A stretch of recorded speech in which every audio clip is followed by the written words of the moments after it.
elections in Kenya. Of course, I've come to know that this is part of my monthly talk series, 96. And the theme is great, you know, looking at even the Hans Seidel Foundation, you know, democracy, rule of law, development, human security. These are important themes in our times, both in academia and in development practice. Because we are also trying to know each other. That is my brief profile. I come from Moi University. I have a PhD in development studies and postgraduate diploma in governance, democratization, and public policy. Both of them from Erasmus University, which is in The Hague.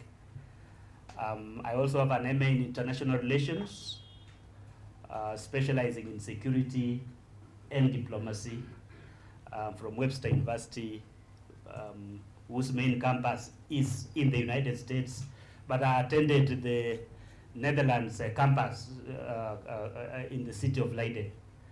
I also have an MPhil in development studies from Moi University, and I'm currently a researcher supervising postgraduate students and engaging development practitioners in the area of development management, politics of development, and international relations.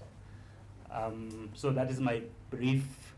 I'm happy I know some people here. I think Ken Kibet, we worked with him when I was a senior youth officer here in Uasin Gishu. That was 2006, yeah, before I went to Pokot, East Pokot, where I became district youth and sports officer, and I was a pioneer in studying the ministry there before I came to Moi University. I also know a colleague here, Boit, who is from Kibabii University. And I'm happy, at least for those we've never met, we've become familiar with each other. And as a background, last year, and I'm happy this theme is coming at this particular time. Last year, the United Nations commemorated the 76th anniversary. You know, this was established in 1945, and the Secretary General released a theme, an important theme, actually a report called Our Common Agenda, that has 12 commitments. And one of the agenda of the 12 commitments is agenda for peace. And the reason for that is that peace is a global public good. Ni mali ya umma ya kimataifa. Na hata sisi hapa Uasin Gishu, hapa Kenya, hapa Afrika, amani ni mali ya umma. Ni kitu muhimu ambacho kila mtu anahitaji. Ndiposa nasema ni vizuri kuwa hapa tuweze kuongea pamoja. Na amani inamaanisha kuwa free, kutokuwa na wasiwasi. Nafikiri itakuwa vizuri nikiweka Kiswahili pia, si ndio? Yes. Nafikiri ili watu wote waweze kuelewa. Naweza kuongea kwa Kizungu mfululizo, lakini kwa sababu ya pengine mchanganyiko. Na amani na usalama sana inakuja wakati watu wanazungumzia kitu kinaitwa order and stability. Najua kuwa kutakuwa na wasiwasi, yani kila kitu sawa sawa. Hiyo ndio inakuwa muhimu wakati tunazungumzia amani na usalama.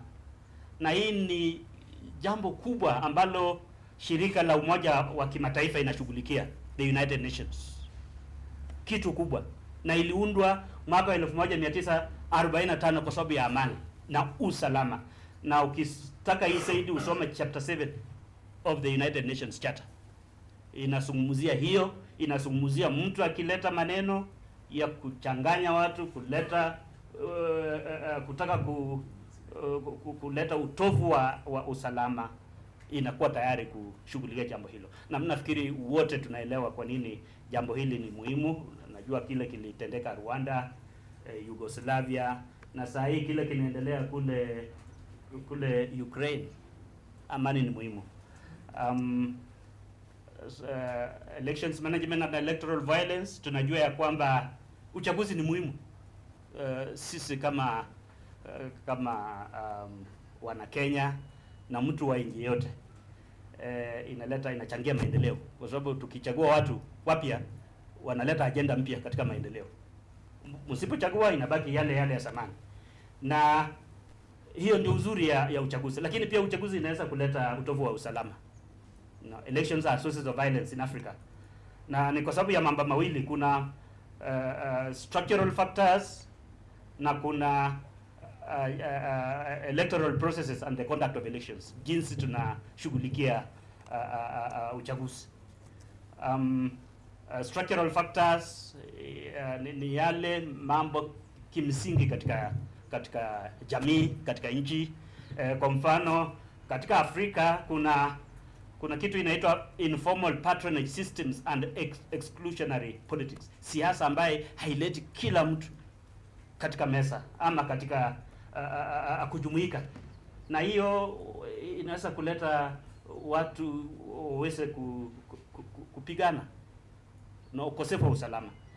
Alafu namba 2, kuna kitu inaitwa competing moral claims during elections. Unajua huyu sio wetu, huyu ni tofauti, kile kinaitwa host guest relation, na ni watu wa taifa moja. Na pia kitu tunaita competing citizenship claims, bado inahusiana na kile tumesema host guest relation. Yani hata katika taifa moja, hata katika jamii moja, watu wanakuwa na siasa ya ni nani ndio wako na haki hapa.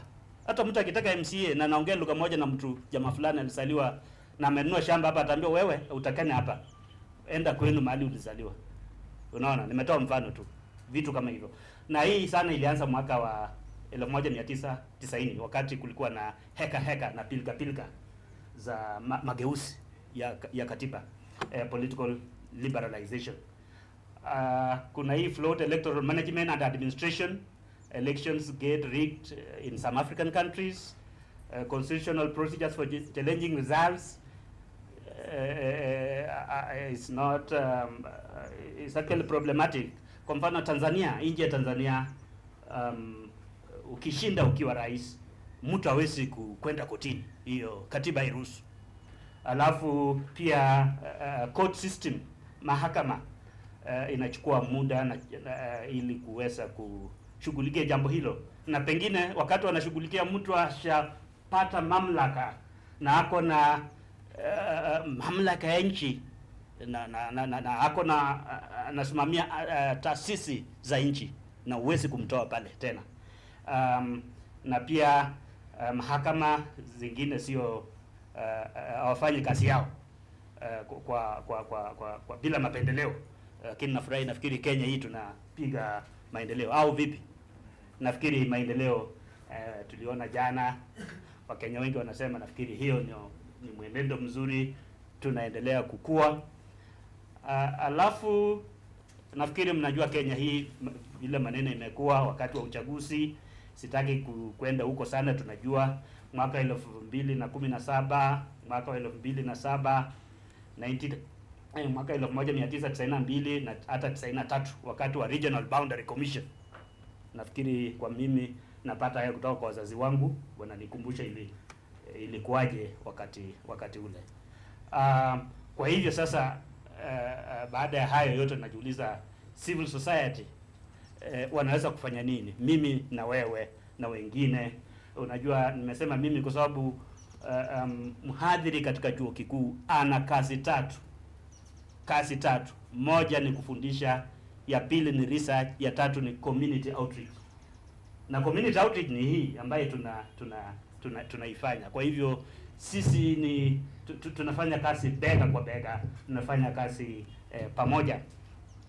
Kwa hivyo civil society ambaye ni organized groups kwa kizungu wanasema is the realm of organized social life that is open, voluntary, self-generating, at least partially self-supporting, autonomous from the state and bound by a legal order or a set of shared values. Yani ni watu ambao wako katika jamii, lakini pia wako na ari na mhimko ya kutaka kujua mambo ambayo inatoka kwa serikali inaendelea vipi. Sio kama society in general, watu wanashughulika na mambo yao, lakini maneno ya public policy, maneno ambayo inahusu umma hawashughuliki nao. Lakini mtu kuanzia 2, 3 wakianza kusema na hii ni nini, kwa nini inatendeka namna hii, tunalipa kodi. Nafikiri the CEO mentioned that tunahitaji huduma nzuri. Mtu akianza kuuliza maswali kama hayo anakuwa civil society, kikundi hicho, na kikundi ambacho ni kubwa, kinachangia katika maendeleo katika Afrika, katika nchi zingine, kwa sababu wengi wao ni watu ambao hawana mapendeleo, neutrality. Ya pili ni kwamba wanaweza kuongea na watu wengine na kuwafikia watu wengi, na hasa wale ambao wako katika mashinani, grassroots. Alafu pia mchango wao ni kwamba wanaweza kuchangia hali ya ukosefu wa usalama iweze iwe ndogo, isiendelee. Ndiposa tunazungumzia peace conflict resolution organizations ambazo ni sisi na nyinyi. Kazi yao ni hiyo, kuangalia kama kuna ugomvi katika jambo fulani, wanaingilia kati na wanatumia maongezi kuongea na kuelewana, negotiation and dialogue. Na hii ni aina ya NGOs, aina ya vikundi vya kijamii, aina ya vikundi vya maendeleo ambavyo inajaribu kusaidiana na serikali. Uhusiano na serikali sio ile ya kupigana, ni ile ya kusema tunaweza kukaa pamoja, tunaweza kusaidiana, tunaweza kufanya hii, ama pia tunaweza kuchangia, tulete mambo tofauti ambayo inaweza kusaidia katika utawala. Okay, na hata Afrika Kusini ilichangiwa kutoka mabadiliko ya apartheid mpaka utawala wa wengi. Afrika Kusini ilichangiwa na organization moja inaitwa IDASA, leta pamoja wale wa Africana, wanasiasa wa huko na Africa National Congress, kaa pamoja kasema hii nchi yetu inaelekea wapi, na tukienda hivi itakuwa vipi miaka zijazo. Alafu wakaketi mahali kama hapa, alafu wakasema tunaweza kuelewana, na wakaelewana, na mambo mengine imekuwa historia.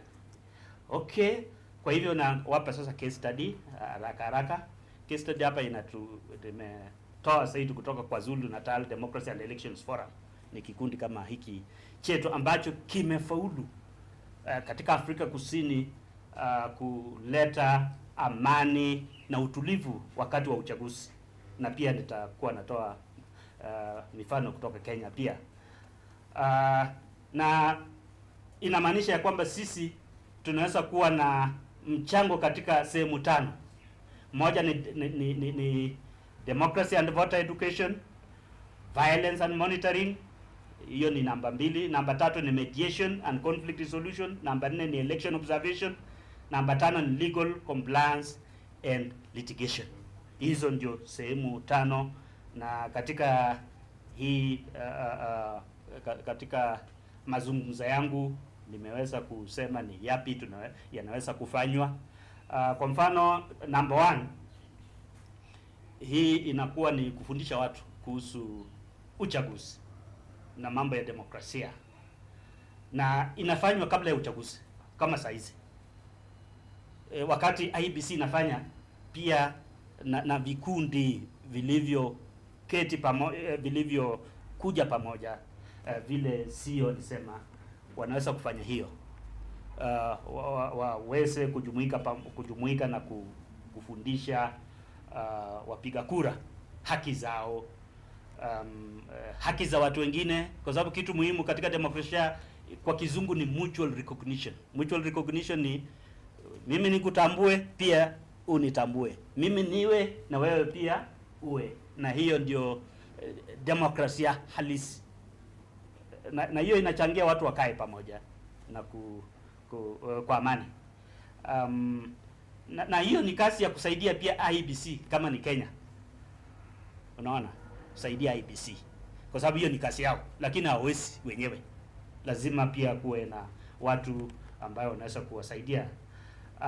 Na wakati mwingine hata IEBC wanaweza kukaribishwa, wakati wanafanya hiyo shughuli, alafu wanajibu maswali kutoka kwa wananchi. Na mbili ni ile ya violence monitoring subcommittee, na hiyo saidi inakuwa kama kuna sehemu ambazo ni hotspots, sehemu ambazo pengine utofu wa usalama inaweza kuweko, so unakuwa na watu wa kutembea huko na kuangalia nini yapi yanaweza kutendeka, na pia na hiyo inasaidia kama early warning mechanism.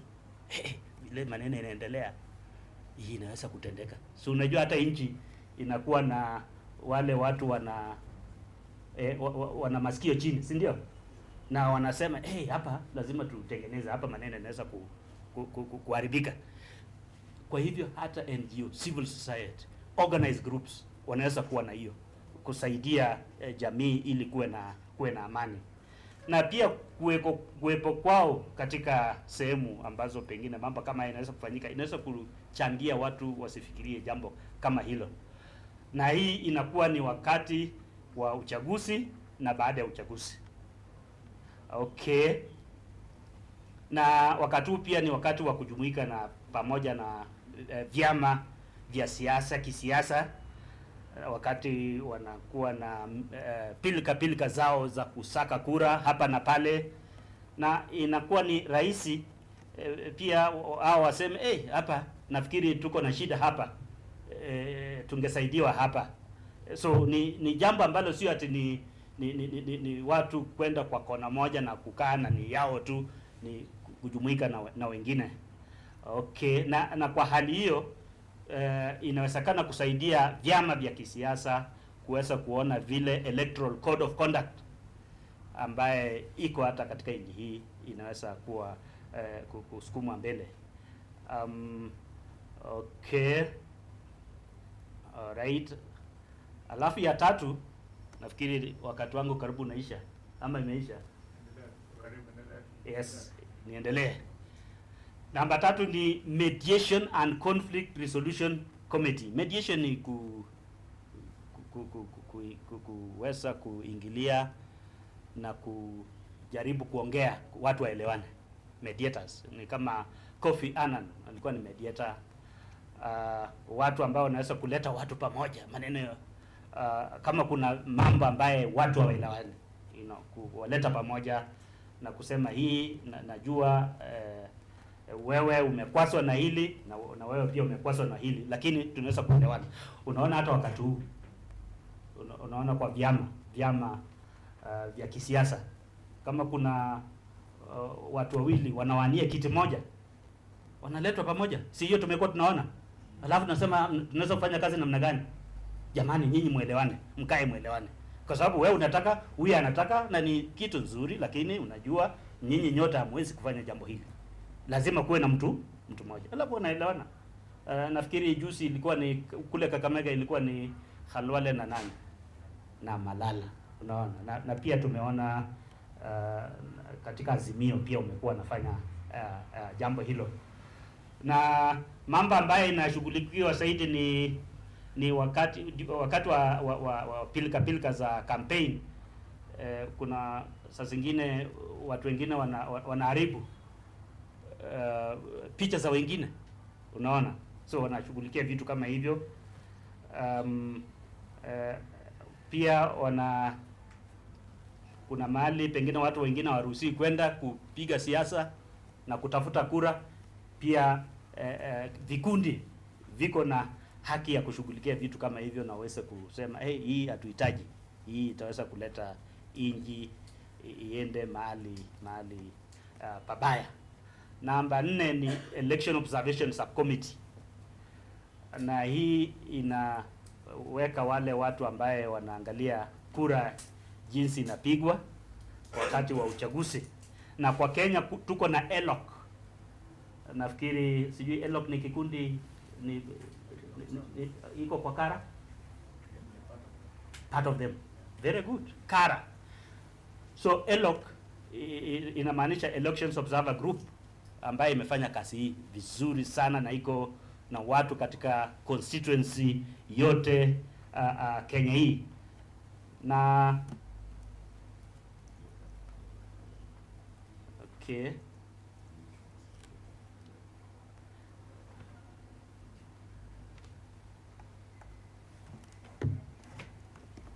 hiyo imeenda, lakini bado nitaongea. Sawa, nitaendelea. So Kara,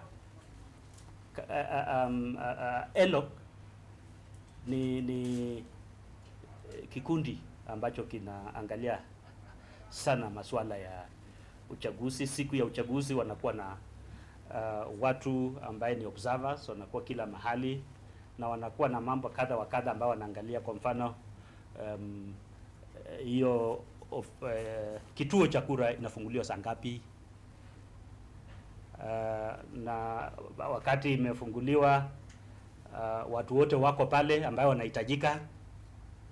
Alafu baada ya hiyo wanaangalia vile uchaguzi unaendelea na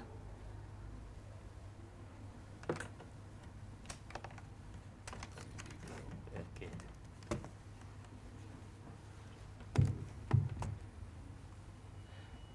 Sawa.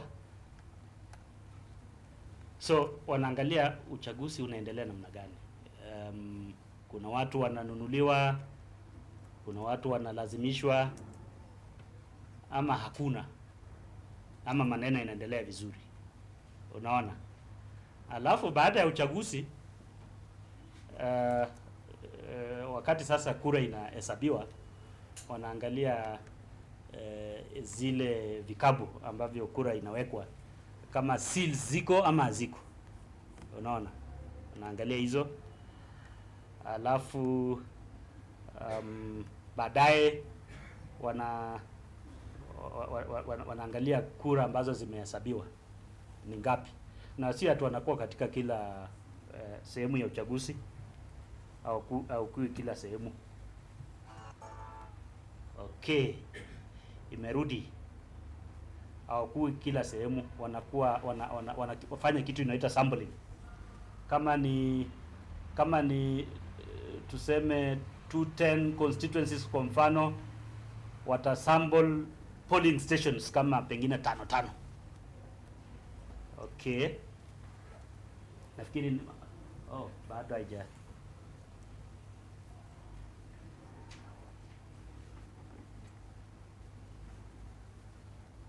iko hapa, lakini inahitaji kuwa pale. Yeah. Namaliza tu. Okay. Yes, namaliza. So nafikiri nimesema ya kwamba wakati wa uchaguzi wanaangalia mambo fulani ambayo nimetaja. Wakati wa kufunga kufunga na kuhesabu, wanaangalia kama zile vikabu, zile box ziko na seals ama ziko na seals, na pia wanaangalia agents kama walisign the results ama hapana, na kama pia kulikuwa na watu kusukumwa katika kuhesabu, yani kuambiwa unajua hii lazima utupe hii. Okay. Alafu ya mwisho ni legal compliance and litigation. Sasa hii ni committee ambayo inaangalia masuala ya code of regulation, na pia kama imekuwa ngumu sana inaenda kotini, lakini hawaanze kwenda kotini, wanataka zaidi watu waelewane. Lakini ikishindikana sana, ikiharibika sana, wanaenda kotini. Na katika Kenya tumekuwa na Africa Center for Open Governance, AFRICOG, and Katiba Institute ambayo umekuwa nafanya hiyo sana. Hiyo ni shughuli yao ambayo ni kubwa, lakini jambo kubwa kwanza ni watu kuweza kuelewana. Nafikiri unaweza kusoma mingi kutoka kwa hiyo ambayo nimepeana vitabu. Gabriel Lynch ameandika sana kuhusu Afrika, na the latest book ni ya 2020, The Moral Economy of Elections in Africa, Democracy, Voting and Virtue. Alafu The Role of Civil Society in Elections, the KwaZulu, hiyo ndio tumetoa case study. Alafu Christine Hogland, The Predicament of Elections in War-torn Societies, inazungumzia majukumu ya jamii, vikundi ambavyo vimeweza kukaa pamoja. Kwa hivyo inawezekana, hiyo ndio nilikuwa nasema.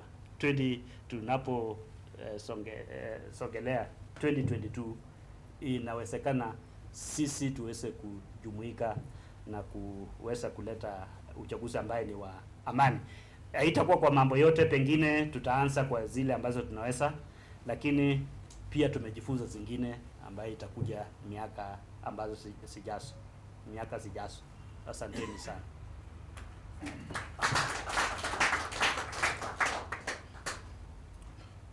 Tupigie makofi daktari. Asante sana daktari. Okay, asante sana daktari kwa hayo mazungumzo mazuri. I'll just do a very short summary and then the rest you are going to let me say something about the end. Yeah. I am surprised that we have a lot of dons, doctors and professors in Kenya, but we haven't I want to give you a challenge. Go and write books also about democracy and governance in Africa and Kenya in particular. Yeah. So don't give us about the Lynch and the rest, yeah? So hiyo ni changamoto moja kwao. Ya kwanza, ya pili ni kwamba you have talked about pathways for peaceful elections. I think that has been very clear from your presentation. You have talked about also the recurrent election-related violence in Kenya and Africa, and you've given us the example of KwaZulu-Natal. That's a very powerful example. I haven't actually read that, so I'd like to request that you give us the notes so that we can learn more about that. And you've also pitched the position that CSOs are great drivers for peace. Yeah? So umesikia hiyo akisema sana? Yes, that's what KwaZulu-Natal did, that they just did not leave the situation to, just like that. They decided to organize themselves and worked towards, bringing about peaceful pathways for peace in their country. So these are very good examples. We have always learned from Kenya, and today I'm also learning from Natal. So thank you so much, Daktari. I think that's good food for thought. So wakati tutakapofungua kikao, tutaka kusikia pia nyinyi mnasikiaje, tutafanya nini kama Wakenya ili kusudi tuzuie hii maneno. Na kuendelea sasa mbele, nataka kuita ndugu kutoka NCIC. NCIC ina maana nini? National Cohesion and Integration Commission. Mr. Gilbert, yeah. Mr. Gilbert worked with me many years ago at PeaceNet. I'm happy that he's now working at the NCIC. Can we give him a hand clap as he comes? Thank you.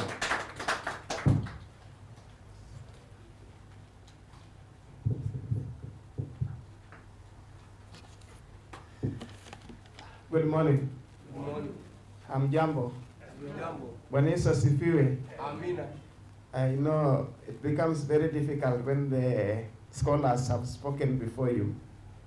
And my boss here, Wesley, as he has mentioned, for about since 2012 to 2017, we worked together with him at PeaceNet. And I'm happy that he's still strong kwa mambo ya amani. So, as he has mentioned, my name is Gilbert Onyango. Representing the chairman of National Cohesion and Integration, Reverend Dr. Samuel Kobia, who was really willing to be part of this meeting. Unfortunately, due to some unavoidable situation that came up, he could not make it. So he requested me to come and represent him, and to also convey his apology to the organizers, the CEO, Bwana Henry, and the team that are here. So I believe that that is accepted. And two, is willing to be part of the next talks, the bi-monthly talks. I don't know where they're going to be. He's really longing to be invited again in the next meeting that you're going to have. So if that will be done in time, I believe that he's going to come personally to grace the occasion. So I'm not going to speak much, but I'm just going to go through his speech that he gave me to pass here to you. Then I'm also going to add a few things. Also, we drink this one as part of myself, and that is what I drink. And also, I'm a pastor in this land. So those are two things that I possess. But at NCIC, I'm the personal assistant to the chairman. So thank you very much. And I can see the IBC was supposed to be here. I believe they're going to come in. And Mheshimiwa, His Excellency, the Governor for Uasin Gishu, the Daktari, it's called Bethwell. Yes, Matu from Moi, thank you very much. The representative, the CEO, Kara, the invited guests, good morning. Good morning. Ladies and gentlemen, I want to take this opportunity with great honor and humility to thank the organizer of the meeting, the leadership of Kara, for extending an invitation to me on behalf of the National Cohesion and Integration. And once again, to join you and congratulate you for 20 years of promoting enhanced access to public service delivery. Congratulations, Kara, for this good work.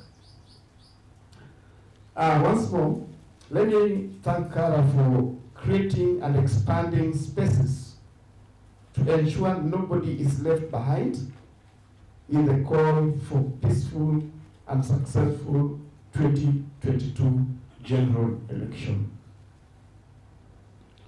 Through the bi-monthly talk series initiative.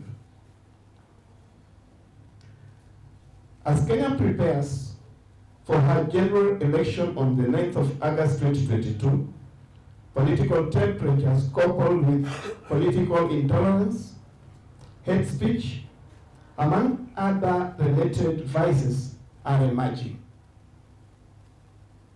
This is due to the formation of political alliances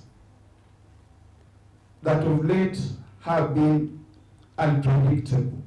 However, despite of the new emerging political trends that can compromise peace and cohesion, the Commission has equally raised the bar in ensuring that Kenya remains united and peaceful society before, during, and after elections. As an institution mandated to unite Kenyans, healing and reconciliation remain at the center stage of our work. This can be realized through partnership, collaboration, and synergy building with such organization and institution invited here today, among many others that did not have an opportunity to attend this workshop, the bi-monthly talk series. The Commission launched the roadmap to peaceful 2022 general election, tagged as Election Bila Norma. I have got some copies here, and this is the roadmap I'm talking about. It's called a violence-free 2022 Election Bila Norma roadmap. And I've carried a few copies for the CEO. I will give, especially people that are within Uasin Gishu. The Nairobi team can pick them from our offices, but people that are down here, with a few copies that are available, I believe you can have a copy and see areas where we can work together with NCAC. So, as mentioned that the Commission launched the roadmap on the peaceful 2022 general elections, violence-free 2022, dubbed as Election Bila Norma, in December 2019, with the aim to set agenda and needed direction for all peace actors to make adequate preparation for peaceful electoral process. The Commission, through the roadmap, acknowledges the various activities undertaken by the diverse partners to ensure peace prevails before, during, and after election. Unveiling the strategy, the roadmap is a key milestone in promotion of peace, cohesion, and integration, what every Kenyans long for.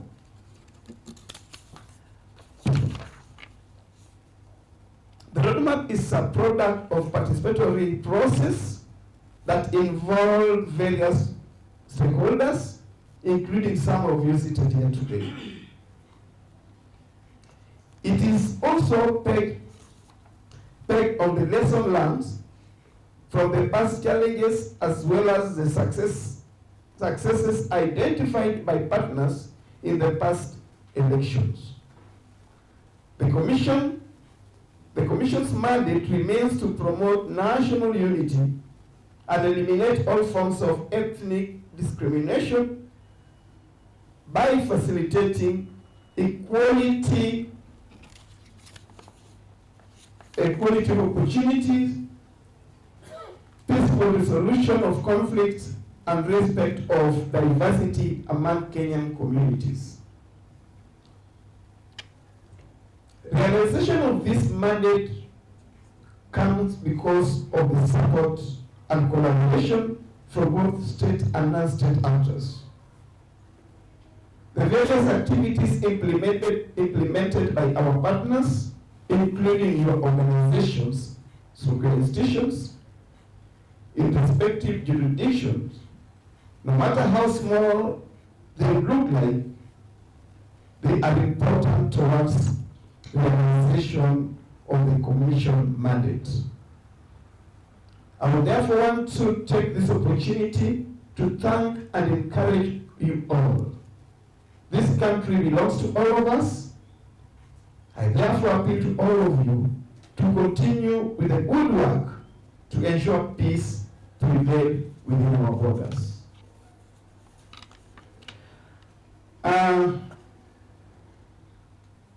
Ladies and gentlemen, to go back to the role here today, to highlight role organized community-based groups toward peaceful and successful 2022 general election, I believe that we are all responsible citizens, law-abiding, and people of integrity. One, it is important to all of us seated here today to recognize that peace is a process and not an event. Peace is a process and not an event. Hence, peace requires reconciliation processes are not isolated events, but rather continuous processes that call for consistency and long-term engagement among actors. And that becomes the role of all the organized community-based groups here, that we must continuously engage to ensure peace prevails within our communities. 2, we are strong together. We are strong together. National cohesion and integration is better achieved through synergy, collaboration, and strategic partnership. And that is why we are here today, because of collaboration and strategic partnership. It is through solidarity of stakeholders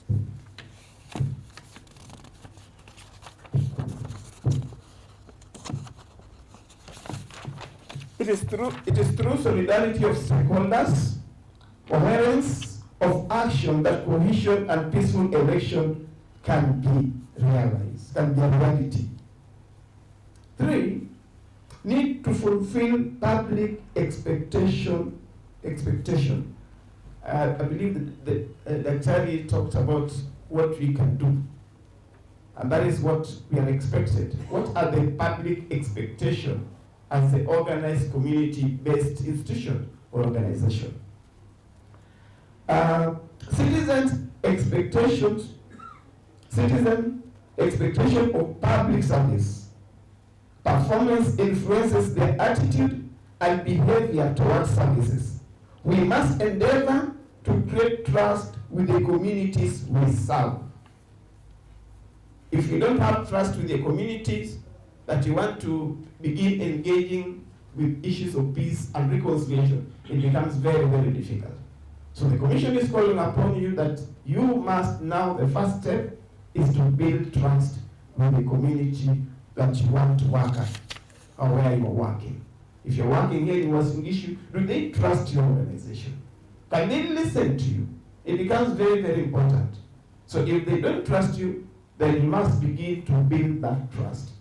That is why some of the institutions in this country have not been trusted, and that has been brought a lot of problem, especially after elections, before, during, and after election. That is why we talk of, oh, elections have been rigged. Why?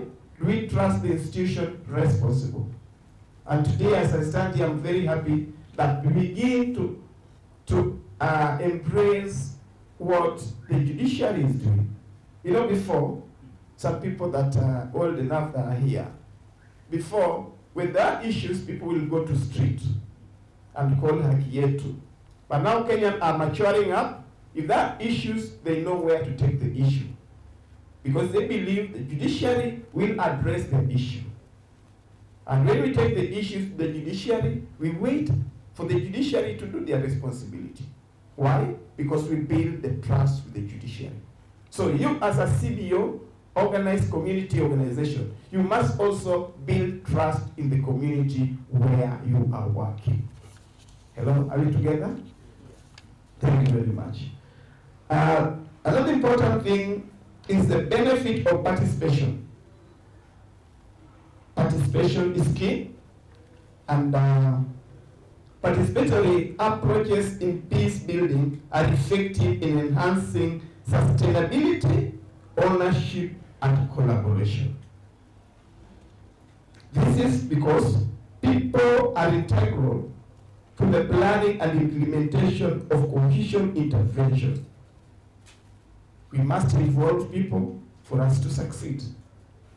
Participation, we don't need to say these people don't come from my clan, I cannot involve them.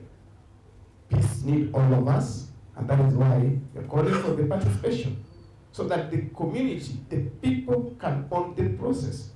People can collaborate. And ladies and gentlemen, let us purpose to be inclusive as possible in our activities, engaging youth. We have youth in the house. Are the youth in the house? Oh, they are not talking, eh? Do we have the youth in the house? Educating women? Do we have women in the house? I've had men saying yes for women. And people with special needs. So it's about inclusivity, so that nobody will say we've been left out. Peace requires inclusion. So we need to include women, youth, and people with special need. Promotion of peaceful coexistence between and among various communities can be achieved by strengthening existing early warning, early response mechanism. Dr. spoke about it, and I want to repeat it, that Mheshimiwa Chebi is also here. They know what BizNet has been doing in early warnings, and I want to repeat it here again, that Uyano Platform for Peace has been relaunched, and we can engage with the Uyano and see how best we can now begin to gather early warning and early response and direct them to the responsible institutions. So BizNet is one of the principles, among the 12 principles of Uyano Platform for Peace. Yeah, so let us engage. And lastly, unresolved conflicts. That becomes the biggest agenda here. And for the desired peaceful and successful 2022 general election, there is need to assess and identify political, economic, socio-cultural, technological, and legal aspects that can affect our interventions. Addressing historical injustices at whatever level is critical. We do not need to wait for the national government to come to your village or your community that you're eating serikali is idea. No. You cannot wait for the national government to come to your village or to reconcile families. We have the power, ability, and we can do something. Thank you very much, and God bless Kenya. I just want to add something small before I hand over back. That's the speech of the chairman. But I wanted to add something small. I will hand over this.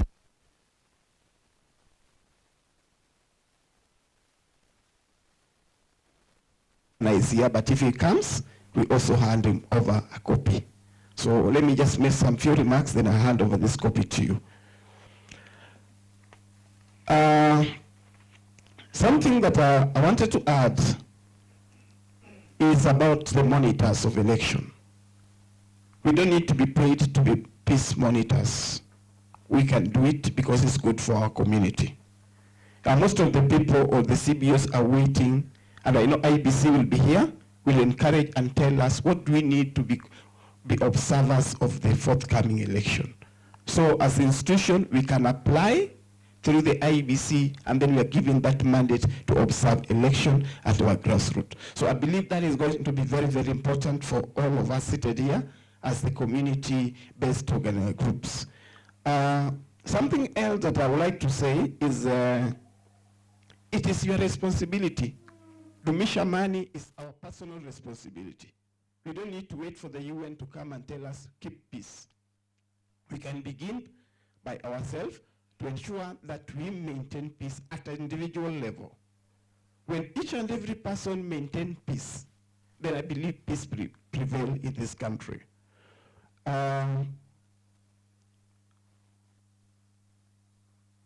If you don't vote and you are of age, are you helping this country?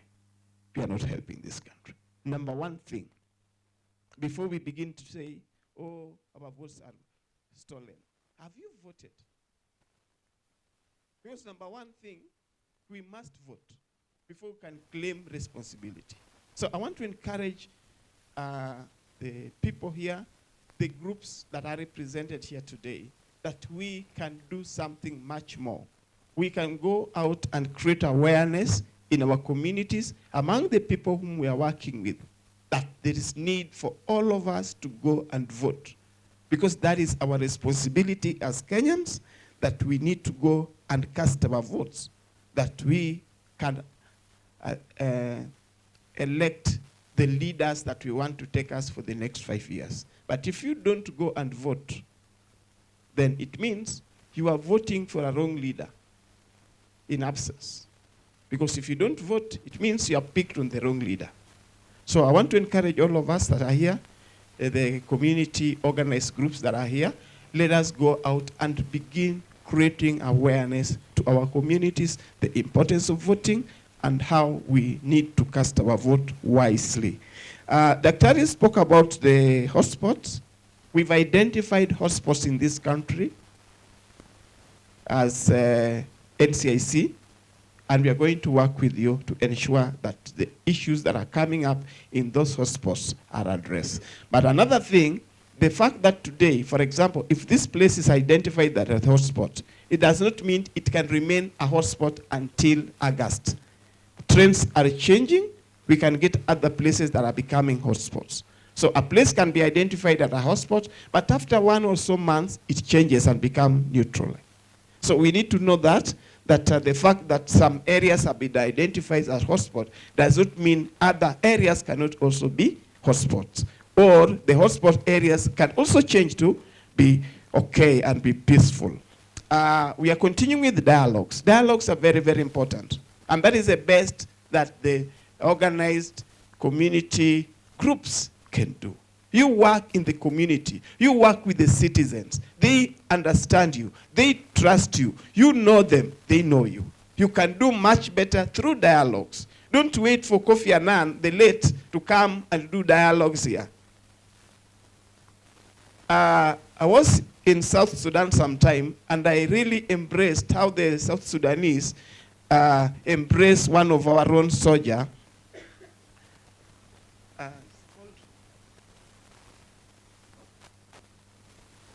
The one that was engaged with in South Sudan peace process.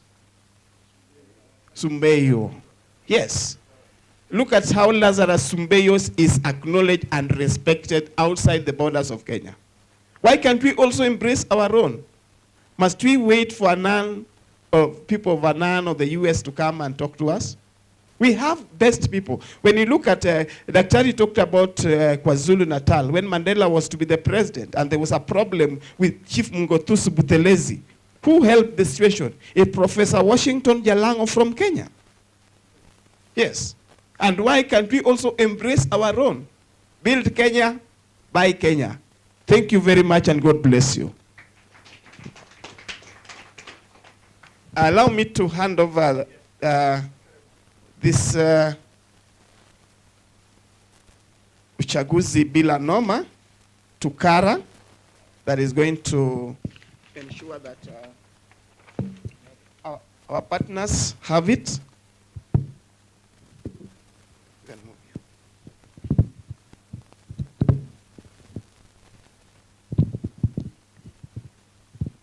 Where the photo man?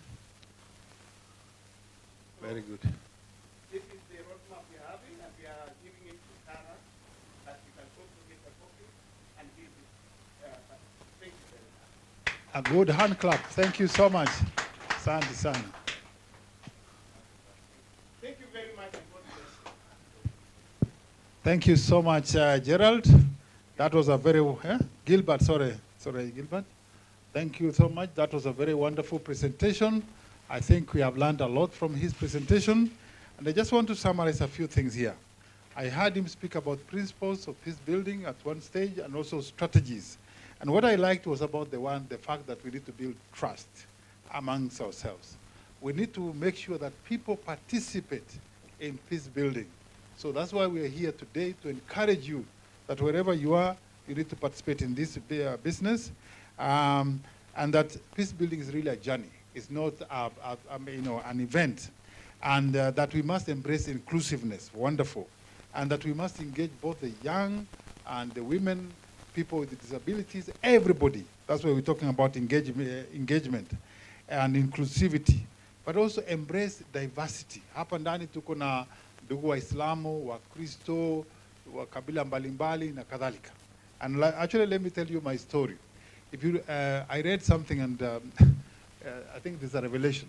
If you look at the book of 1 Peter, number 1, chapter 1 there, inasema, all of us were created by God, and we are scattered around the world, and we are strangers in this world. Now, scattered, it means that we are all one people before God, but we are scattered. So some of us are in the barrel of Asia, Africa, Europa, Australia and New Zealand, America ya Kusini na Kaskazini, but we are all one people before God. So we need to be able to embrace diversity. Then also address conflicts as they come. Then he talks about also the use of technology. Now there's a lot of hate speech being pervaded through technology, through the WhatsApps and so forth. And we need to remain engaged. Also that we need to be able to become responsible citizens, because as Kenyans we need to vote. So if you don't vote, then you're also voting the wrong people by absentia. That was wonderful. And then we need to engage in dialogue. And the last thing he talked about was very powerful, which is that we need to be able to recognize our own heroes and heroines. True or not? Yeah? True or not? We have so many people here who are doing a lot of work outside there, but they are not being recognized. So we need to be able to understand that. So wherever you are, I want you to clap for yourself and say, I'm a peace hero. Yes, you're a peace hero. Ukitoka hapa leo unakuwa ambassador wa nini? Wa amani na maridhiano na uhusiano bora katika mahali ulipo. Na nakwambia, people are learning a lot. In the morning I was speaking by a man. I was speaking by a man from my house. You know where he comes from? He comes from Rwanda. And he came here to stay in this country because of lack of peace in his country. But he tells me we are more peaceful here than at the other region. I don't want to go to the details because blah, blah, blah. But so there's something that Kenyans, we can show the region. We have been, an island of peace in a region of turmoil, and whatever it is. But 2007, that was shaken. That foundation was shaken. But we came out very strong again as a nation, and now we are rebuilding ourselves. So the process of rebuilding is ongoing. And so I want to take this opportunity to say thank you so much for listening. Thank you so much, Gerald, for that wonderful speech from the chair. Wonderful. So with those many remarks, now I have information from Henry that the rest of the two speakers are not going to come and join us. One of them is Honorable Mandago. He's not joining us today. I think he's engaged. Our old man, Mr. Kibor, is being laid to rest today. Maybe he has gone there. So with that, we have come to the end of our presentations. Now I want to open the floor for talks. This is about dialogue. Kwa hivyo tunataka tuwe na mdahalo. Na kwa hivyo mdahalo wetu itakuwa namna hii. Kwamba tutakuwa na watu 3, 4 wakiongea, na tutakuwa tukiandika maneno ambayo wanasema. Alafu baada ya hiyo tutajibu, wale ambao wako pale mbele watajibu, kama ni Daktari Matui ama Henry ama ndugu kutoka NCIC, na alafu tunaendelea namna hiyo. Na naona kama tutamaliza kwa wakati ambapo tulikuwa tumepangia. Sasa ni saa 4 kamili, so we have about 30 minutes. Namna hiyo, Henry? We have 30 minutes? Yeah. So thank you so much. So anyone who has, let me see here by a show of hands. So I have 3 people here, 3 people here. So Vincent, you're going to, where is the other mic? You have it, okay. So let me see the hands again. Let's start with Dr. Boyd there. Okay, ladies and gentlemen, Kara CEO, our NSIC member, Mr. Wesley, Dr. Matui, thank you very much for that presentation. I have only a concern about 1 or 2 issues. One, tunaposema kwamba we need, for peace to prevail, we need what we call autonomy. So tunaomba IEPC, we are calling upon NCIC, so that you can bring us together. So let us be autonomous in our decision making so that peace will prevail. Number 2, we live in diversity. Uasin Gishu is a diverse county. So we are calling upon, me I'm an historian. Na hakuna mtu ya kabila ya Kikuyu, hakuna Kalenjin, wote ni hybrid. So ukifanya genetic research, you are not a Kikuyu, you are not a Kalenjin, you are an hybrid too. Ukiona kichwa ni Muluya, tumbo ni Mkale, sijui Muguni. So please let's appreciate one another. Number 3, naomba CIC, please brother, tunataka tuombe hii jambo. Let us not use all the time hotspot. Unajua no, there is power in all the time. You know, you're reminding us. Mpaka tunakaa hot. So please, can you use a very appealing term, eh?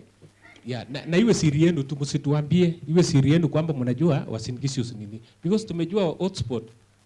So watu wanangojea. So please change the terminology. Asante. Ya mwisho, tunataka tuombe pia through the bodies. Unajua kuna KRA. KRA tunalipa tax, I pay tax, kuna ya rental tax. Lakini wakiingilia mambo ya siasa, surely how do we pay mtu ambaye ameingia kwa siasa? So KRA, tusitumie KRA kucoerce politicians. Tusitumie DCI. Mimi sikuwa najua DCI ni nani Kenya hii kitambo. Lakini DCI ikienda kwa public media, surely, you know, hiyo ni kazi ya politicians. So muongee nao tafadhali, NCIC na IBC.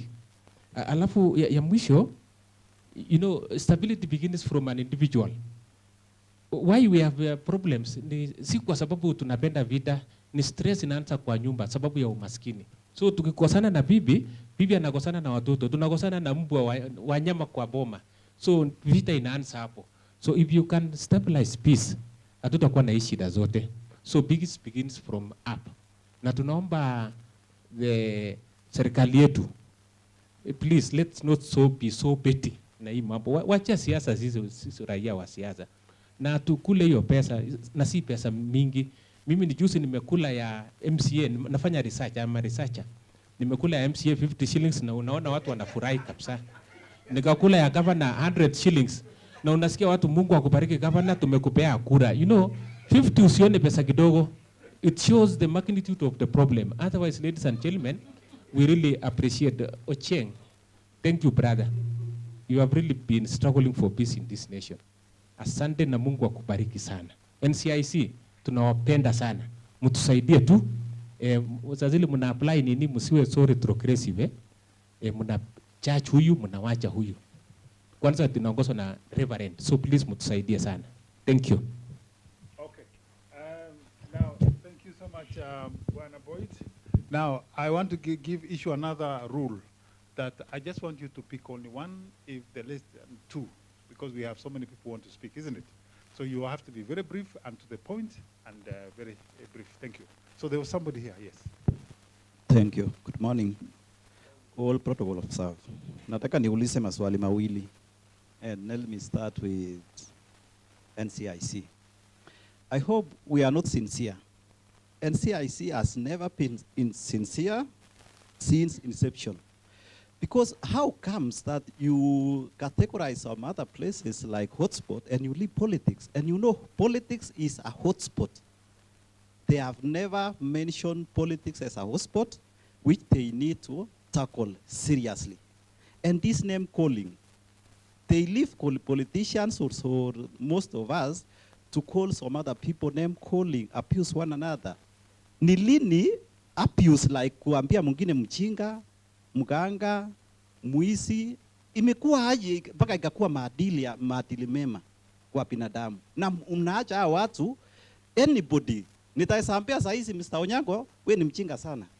Na unaacha huyo mtu achasema nini? Achasema, acha faulete anything. Na unaacha tu. Alafu tukuje tuseme sasa, there is a hotspot between a certain place. Na unaacha. Why don't you write some papers? You present to the government or you pitch to the parliament to make sure that we categorize abusive language, name calling, and anything which is a vice. It has never been a virtue to call somebody mchinga or mganga or muisi, and you don't have evidence. And we have some places where you can take these people. If you know me, I'm a muisi, or me ni mganga, nishakukuroka, si unipeleke kotini. Why are we allowing these things to happen? Na tunasema we are there. Or another issue is, let's make sure that whatever we are doing, we do it sincerely and we be keen, because most of these things we are put in papers. Daktari ameshaongea, my professor ameshaongea hapa hivi.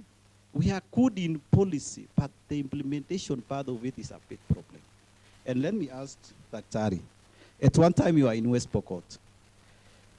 What is really happening in a North region?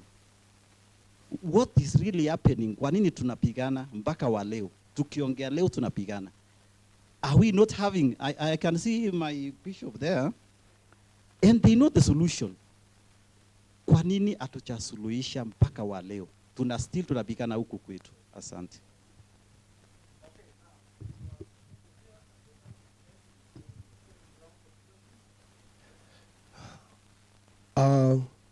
Good morning all. I just want to repeat my name, Martin Shikuku Wamaru. I'm from Trans Nzoia, and I'm partner to Kara now from some years. My question was to go to AIPC, but I have not spoken anything, but I want to speak it. Yeah, but just I think we are concerned, a matter of concern. The commission is responsible for all polling centers in Kenya. And also, they know all polling centers because they have a record. And the two, they know where 3G network fails to do, or where we have the machines which are required. I was surprised on 25th of this month when the chairman of AIBC, he said he doesn't know all polling stations and where we are lacking 3G network. If you are the one in possession, you know the records, you send people outside there. Why do you claim you do not know? Two, on the same newspaper, just Nation newspaper, one had gone out and said, it says in Riking. And he said, I've now surrendered because they have no restriction to take a person to court. He left it for DCI and TBB to record or to take a person who spoke this word to record as a criminal, to accuse him as a criminal person, yet himself. How can you send somebody to a criminal yet you have not found out? Let's say the matter I left to the person, let them carry out and come out with their outcome. But if you already mentioned criminal, which means you are partisan already and yet it's not your possession.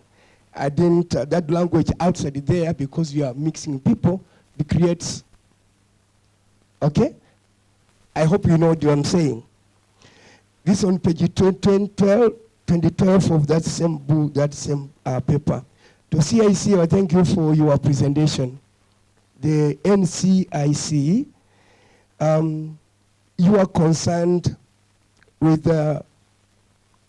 hate speech and reconciliation, let me say that. But when people regroup, they come and say, when talk about, I'm going to Western, what do you mean? We as Western people block, which means what? It's ethnicity. We people in Nyanza, which means we are going back again, we are allowing politicians to go and group people based on their ethnicity. Where they come from, Central, let us go Mount Kenya. Why are you going there? Why don't you say this Kenya, as you have said, my brother just said here, we are all Kenyans, regardless of ethnicity. Just you go there as a person seeking votes, but don't say we go in groupings. That's why we are getting, people are saying, why are we separated? Yes, our concern of people outside there, they say we are Kenyans, we want to remain Kenyans, and where I come from, I have Kamau, I have Ondiek, I have Kipto, I have a crew. That's where we are. And there's no politician who comes to give handouts to us when we have problems. The Skipto helps me, Kamau, Wafula, and others. So we want to go exist without anybody mentioning those things so that we may avoid Made? yeah. Thank you. Thank you. God bless you. Thank you so much. Let's go to Bishop Reverend Chebiego. Asante sana. Wacha niwasalimie tena katika jina la Yesu. Hamujambo. Ni sasa ndugu hao wawili read my notes here. Kwa hivyo wameuliza ile ningeuliza. Lakini nataka niseme mimi naitwa mchungaji Abraham Chebiego, nimefanya kazi na Reformed Church kwa muda mrefu na nimeretire. Niliporetire wazee wa Miot Council of Elders wa Singishu wakasema uwe chaplain yetu. Na role ya wazee ni kuhubiri amani na utengamano. Kwa hivyo nikiwa hapa nafurahi sana kwa lesson ya leo kwamba tuko hapa kuaddress mambo ya amani na utulivu. So nilikuwa na swali kwa sababu ndugu zetu hapa walisema we have identified hotspots. Swali yangu ilikuwa dalili ya mvua ni mawingu. How did you identify those hotspots? I know one of them is Eldoret. I would like to know what are the symptoms of, yes, identifying and classifying that this place is hotspot, this place is not a hotspot. Hiyo ndio nataka tunijue, ili nisaidie wazee wangu wanapohubiri amani, niambie chunga hapa na hapa. Alafu ingine ambayo sitaenda kwa hiyo sana, nataka niulize, tumekuja hapa Sirikwa, watu wengi hapa Wasingishu, wakina Cherop, Wanchiko, hawajui hata milango ya hapa.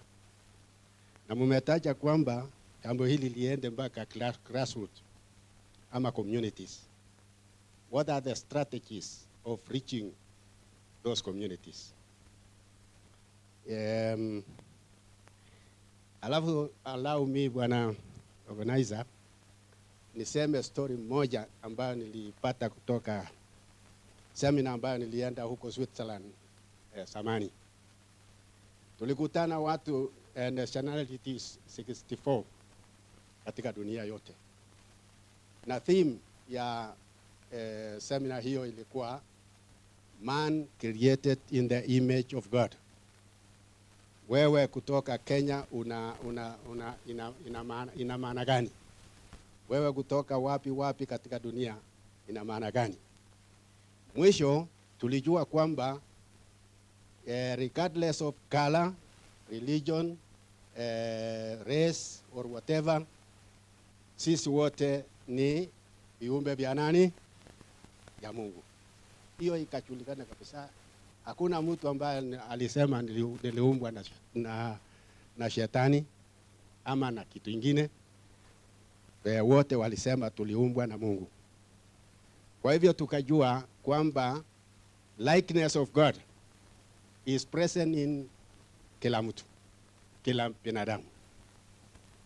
Hiyo ndio kitu ambayo tunataka kuhubiri, kwamba tunapokaa hapa katika sehemu hii ama dunia hii, sisi tuna likeness of God, and the likeness of God ni Mungu ni pendo, Mungu ni wa amani.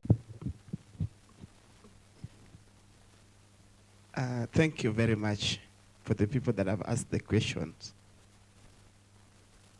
I'm going to answer them based on my experience and not as a spokesman of NCIC. One, quite a number of you have asked about hotspot. Number one thing they've asked, how did you identify this place as hotspot? Two, what were the criteria? This was a research-based, and our team, we could not do it in all the 47 counties, but Daktari will always tell you there's a sample when you're doing a research, the sample size. That is why, if today we are the representation of Uasin Gishu, and then you are told who do we prefer to be our MCA, na ule ambaye hakupigiwa simu kuulizwa anasema, na mbona mimi hawakunipigia? Walipata hiyo ujumbe wapi? But there was a representation of the research population. So our hotspots areas that have been identified was conducted based on the research findings. So mtu akuamka tu asubuhi na kusema, we mark this one, we mark this one. We sent our team for 2 good weeks outside there, in Machakos, in Nairobi. Another thing that also helped them is the previous election. I said that participatory approach was very, very important. One, what are some of the challenges we had faced in the previous elections? That is very, very important, even you as you are going to go out there. Two, what are some of the success stories for our previous elections also? Those also some of the markers that also help us. Because you go to Kibera, Kibera is marked. Informal settlements in Nairobi are all marked, can be.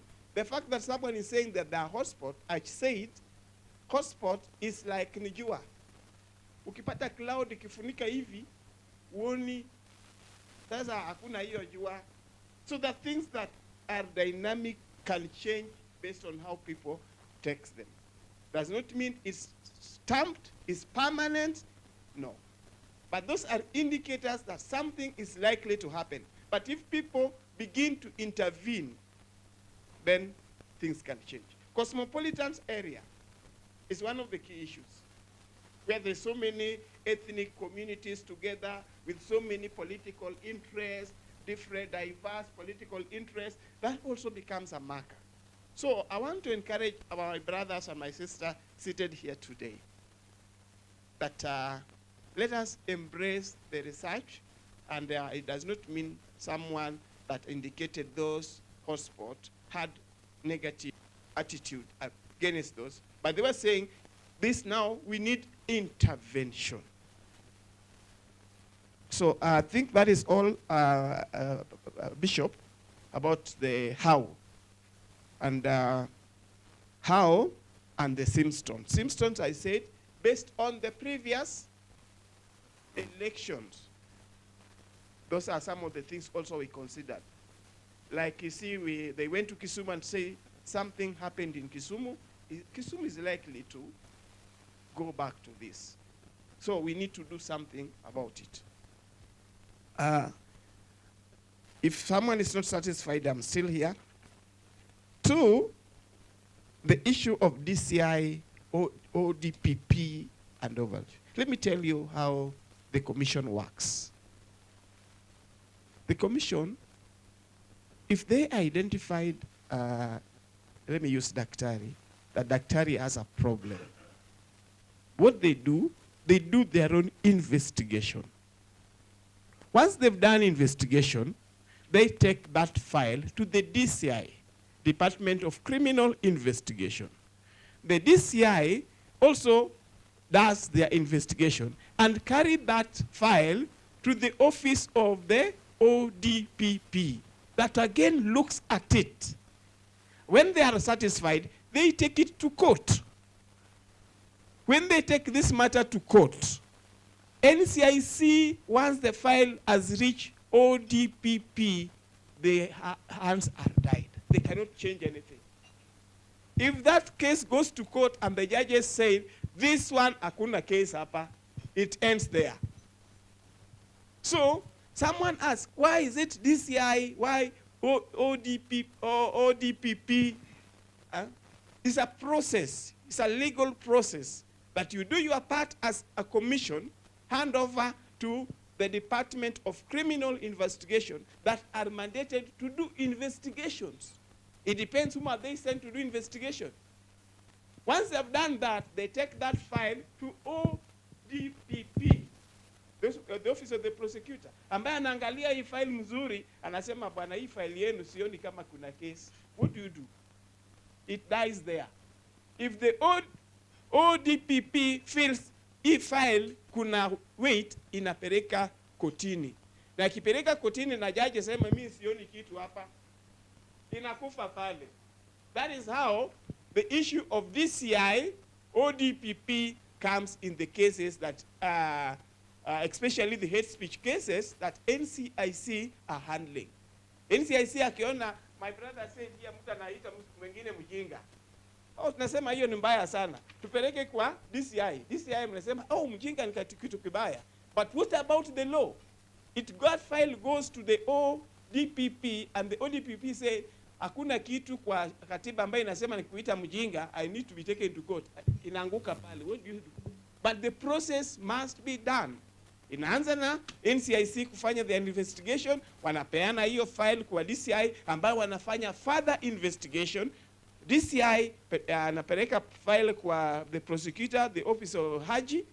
Haji anapresent kotini. We cannot take this file ourselves to court without passing through DCI, without passing through the office of ODPP. Hata wewe leo ukisema hate speech kwako, lazima ipitie kwa hiyo process yote. Then wakiangalia wanaona hapana, hii hakuna case hapa, inaanguka hapo. Then you say, kwa nini mlikuja kunishika? Then two people ask, how many cases have you done? We don't do them. We present them to those offices and to court that determine. That is now the law. Tumesikia hapo mzuri. So ukisikia mambo ya DCI na ODPP, usiseme kwa nini watu wanachanganya na mambo mengi. That is the process. Let me do this offline, if you don't mind. Kama hii BBI haingeenda kotini, ingekuwaje? This is a process of law. So ni kweli, tingeenda through. Yeah, but because the laws are there, the legal structures are there, watu wakasema hapana, we are not satisfied, let us take it to the higher court. So ule ambaye alipeleka higher court knew the law is there. That is what happened. So the cases of the hate speech and all that, that is how they're being handled. Sisi tunafikisha mahali, hatimaye tunaweka mkono hivi tunangoja. What are they say? Wakisema hiyo case ni sawa, inaenda kotini, DCI wamesema inaenda, ODPP wamesema kuna case, inaendelea mpaka kotini. Ikifika kotini, you cannot determine the case. Ni judges ambao wanaangalia wanasema it is right or wrong. Jambo lingine that also came is about hate speech. We are coming up, we are launching the Laxons. The words that are not supposed to be used. We want to publish them and launch them so that we stop people from using them. So that is what we are going to do. But you as an individual, if you call jirani yako mjinga, mtoto yako kesha ataita nani mjinga shuleni? Whose mistake is that? Ya mtoto ama ni wewe mzazi? So we are launching those terms very soon, and we are going to invite you. 2, we are doing monthly state of peace. I want you to listen to those. Monthly state of peace, whereby we are also publishing the names of people that have been forwarded for prosecution. And that is very impartial. If I would have come with the list, you would have seen how many people are from this side and how many people are from this side. And wale ambao wameitwa na wajakuja, most of them are from the other side. I don't want to say which side. But we are very impartial the way we handle these cases. But you see, politicians are politicians. Kama hajapigwa, anapiga nduru sana kama ile umbwa. The one that is beaten does not make noise. So politicians are politicians. That one I want to tell you. Hata wewe leo kwa mheshimiwa leo, tamu yako lazima aongee kidogo tofauti. But we are addressing them very impartially. Hatuendi this side or this side. Kama wewe uko na case, that case is yours. So the state of peace every month. You can watch on the TV and see, because we do it in public, we invite media, we invite the CSOs and everybody to listen, and we do it live on media, so that you know what is happening. We don't do it in boardroom, we do it live on media. I think that's all. Diversity is our responsibility. But what NCIC is doing, organize this meeting where I've been told about West Pokot. Organize this meeting, we can come and support you to do the mediation, reconciliation, because you know where the problem are. So if this group, organized groups that are here today, will write a letter that we have this problem in our community, we need you people to come and help us to intervene, we are ready. And that is why I'm here today. When Kara wrote, we are sent here. When you write to us that you have an issue that you want to be addressed, we will come. It doesn't matter which part of this country, we will be there. Thank you. I believe I've addressed what has been directed to me.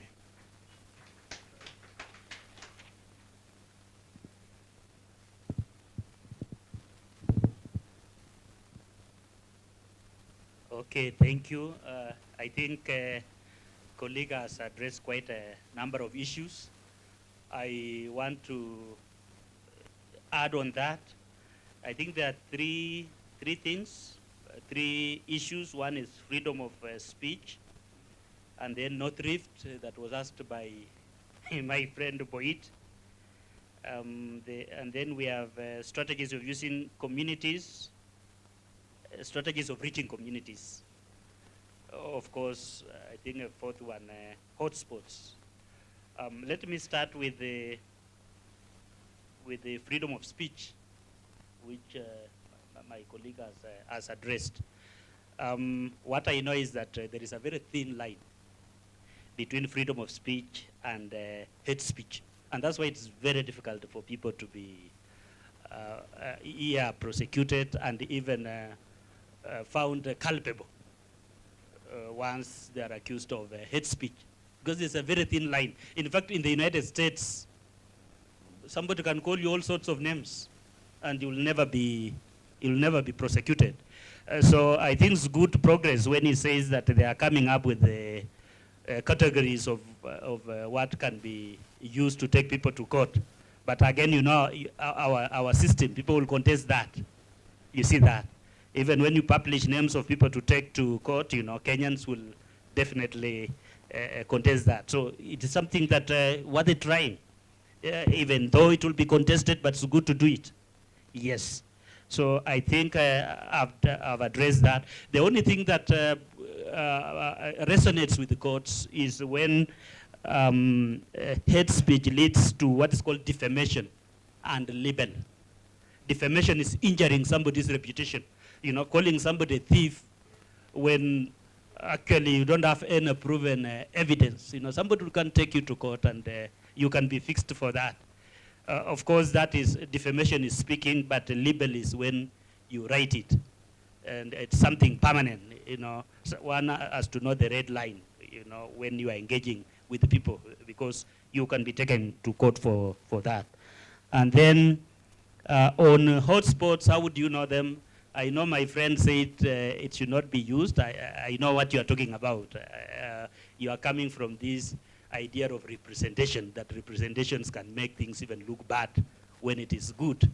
And possibly you also have an idea, Uasin possibly used to be bad in the past, but now it is it's a good place. I think that is something that, that is there. But usually people use, and this includes researchers like me, they use the following to know if a place is a hotspot. One is if there are leaflets. Hello? Leaflets moving around and targeting certain communities. Number two, discourses of polarization, if there are discourses. You know, what people say when they are in public spaces about others. And of course, polarization is when possibly there are developments that are likely to polarize, to put people in different camps. I'm just trying to add on that.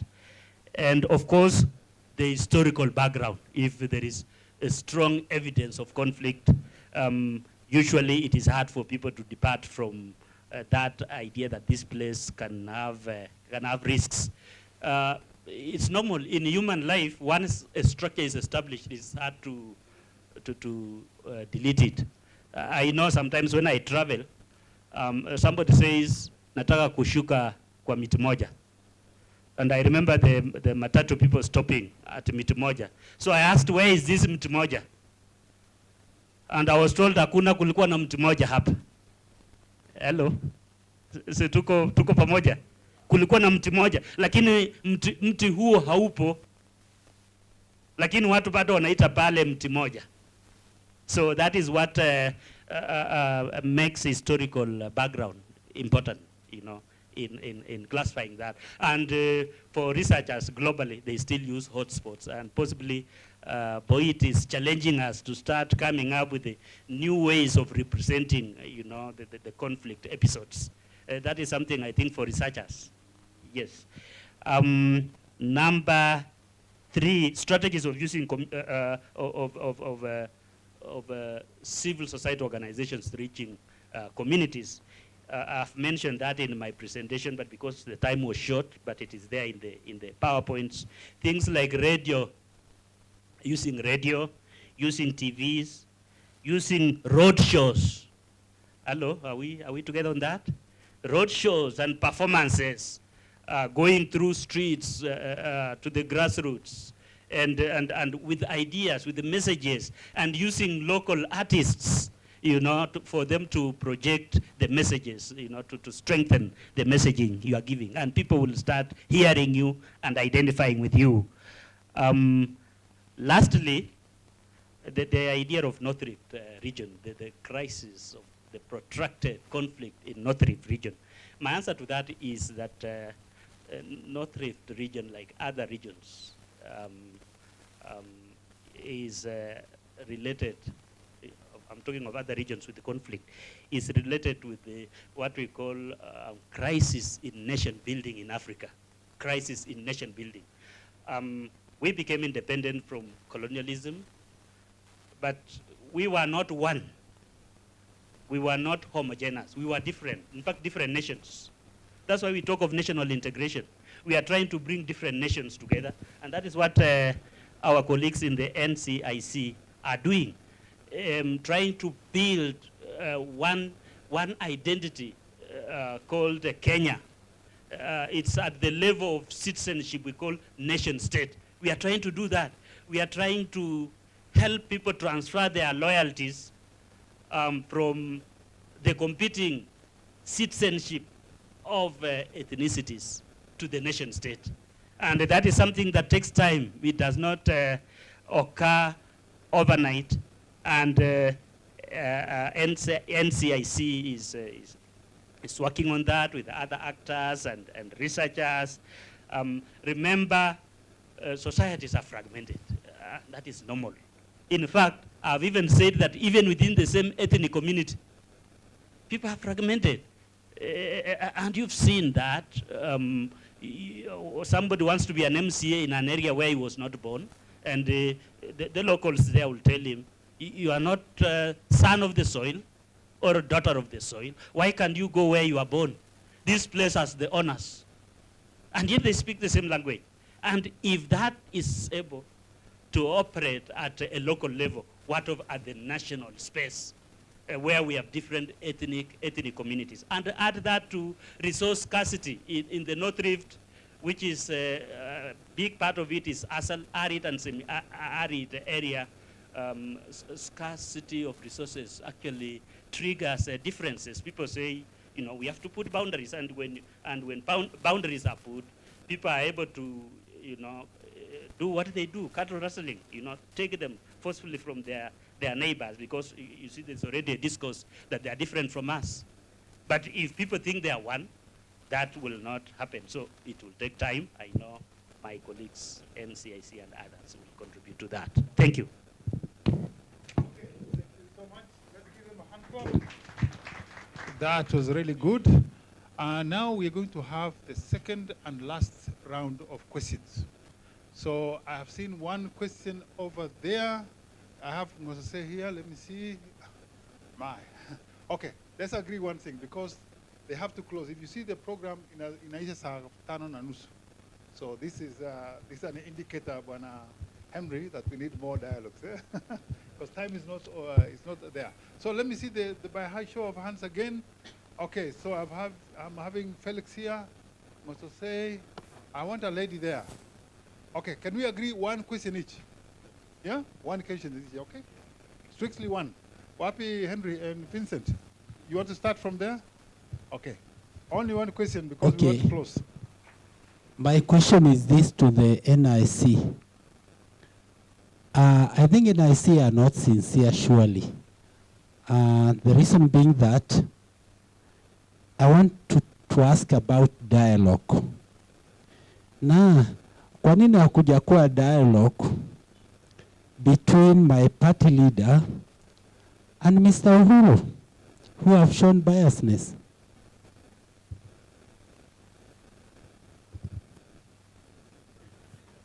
You clarify, party leader, and your name. My name's Moses Mwangi. I am a member of UDA party. And that's why I'm asking, if seriously, why is it that NIC wanashika tu watoto wenye wanaandika vitu kwa tu SMS, and those people are dividing this country? They just seated there and watch it. Thank you. You made your point. Thank you so much. That was good. The next one there, let's come this way. Mr. Barno. Thank you. My name is Philip Barno, Chairman Civil Society, Uasin Gishu County. First and foremost, I think we were invited late, I think yesterday evening. You should also be publicizing. So my question is, somebody has asked the other one, but I wanted to ask Kara, what are the modalities of strengthening the local organizations, especially the Kara branch in Uasin Gishu, including the CSOs? Thank you so much. That was brief and to the point. The next one, let's come this way. There's a hand here on the corner. You want to say your name? Okay, thank you very much. My name is Andego Silvari, Project Assistant NTA. So my question goes to NCIC and also Kara. You know, one thing before, like one major cause or one solution to identifying or to solving election violence is first by identifying, like coming up with early warning, early response mechanisms. So my question is, what are some of the mechanisms that you've come up with, and how can CSOs come together to strengthen these mechanisms? Thank you very much.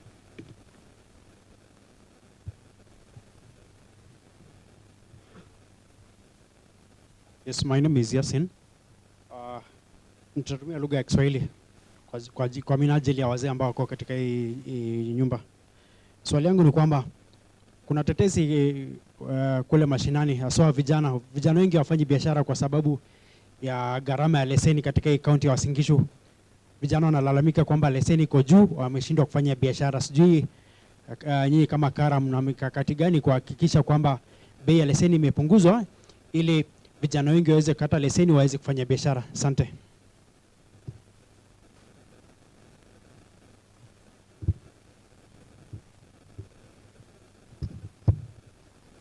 Thank you very much. My name is Sambai Vincent. My question could have been directed to IBC, but unfortunately they are not here with us. But Dr. Matui can try to answer this because he quoted the 2021 UN 75th anniversary, and he talked about a line where the UN say that elections sustain democratic principles. But election also can be a source of violence. Yeah? And here in Kenya, election being a source of violence is because of disputed elections, whereby there are cases of rigging and all that. If we were able to enact a very powerful constitution, what is so hard for IBC to come up with a very tamper-proof election system that cannot be tampered in terms of, you remember the famous servers and such issues. Can IBC not come up with a very good system, a very easy system that Kenyans can use for elections, and that is transparent and that which is verifiable? Thank you. Kindly. Okay, there are 2 hands here, Motose, and then 2 gentlemen there. Let's finish all that. Thank you very much, organizers. My name is Stephen Mosose. I think I want us to make a conclusion that out of this session, we, the residents of Eldoret, can actually organize ourselves, and working with the county government, we can start discussions like this. The Kara has shown us the way, and we can do it. That we can, through our leadership, Mr. Cheboy, and the universities, we have the team, we have the knowledge, we have the resources, we have even our center, the tax center. If we can have monthly meetings, the issues he has raised, the issues of engaging, we can call now MCA, we can call the governor, we can hold a meeting and have a discussions with as many people as possible. So let's think about ourselves. We can do it. Let's start it, and we can organize one and move forward. Thank you. Thank you. That's a good comment. Tupatie Madam pale Esther, mama pekee ameongea, alafu tunamalizia na wawili. Bwana asifiwe. Nashukuru Mungu kwa wakati huu. Let me talk Kiswahili. Tunafanya mediator na ni mzuri kufanya, lakini tunaishi umoja. Wakati wa election ya 2007 watu wengi walipotesha makao na watu wengi walipotesha mashamba, na hiyo kesi zimekuwa kotini kwa muda mrefu sana. Asiendelee, zimekuwa tu ni mention, na wale watu tuko pamoja ni wasingishi wote. Je, tutakuwa na peace tena kuenda tena kusema ati tunafanya peace ama tunafanya mediator na wale watu, na wengine mashamba yao wanaishi nje wanarendisha?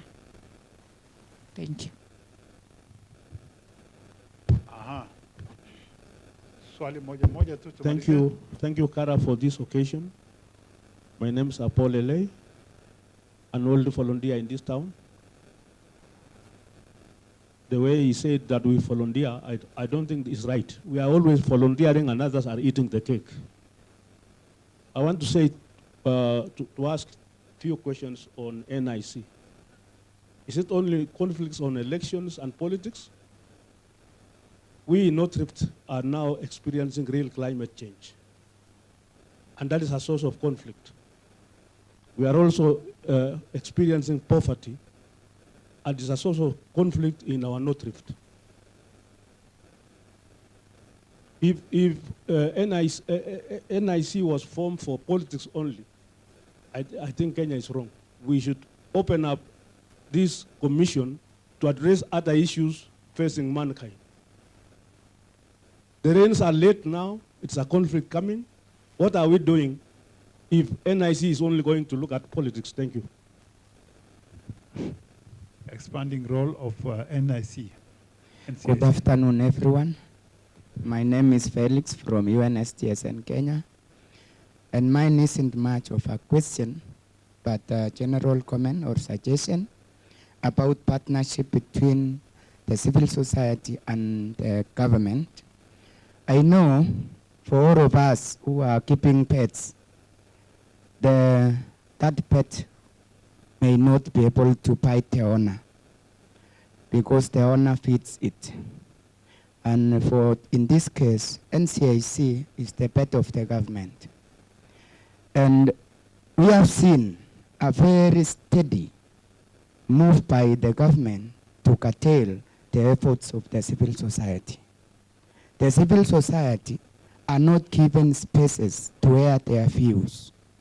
If a civil society wants to stand strong you will see the government complain and saying this, who is funding this civil society. The government goes ahead to investigate even the donor who funds this civil society.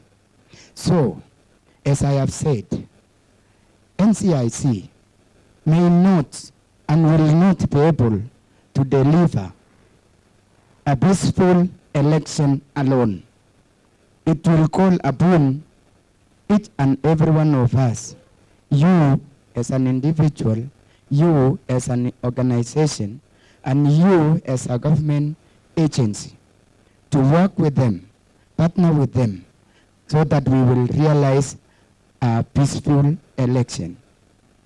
I know that having a proactive civil society in this country will be able to deliver a peaceful election.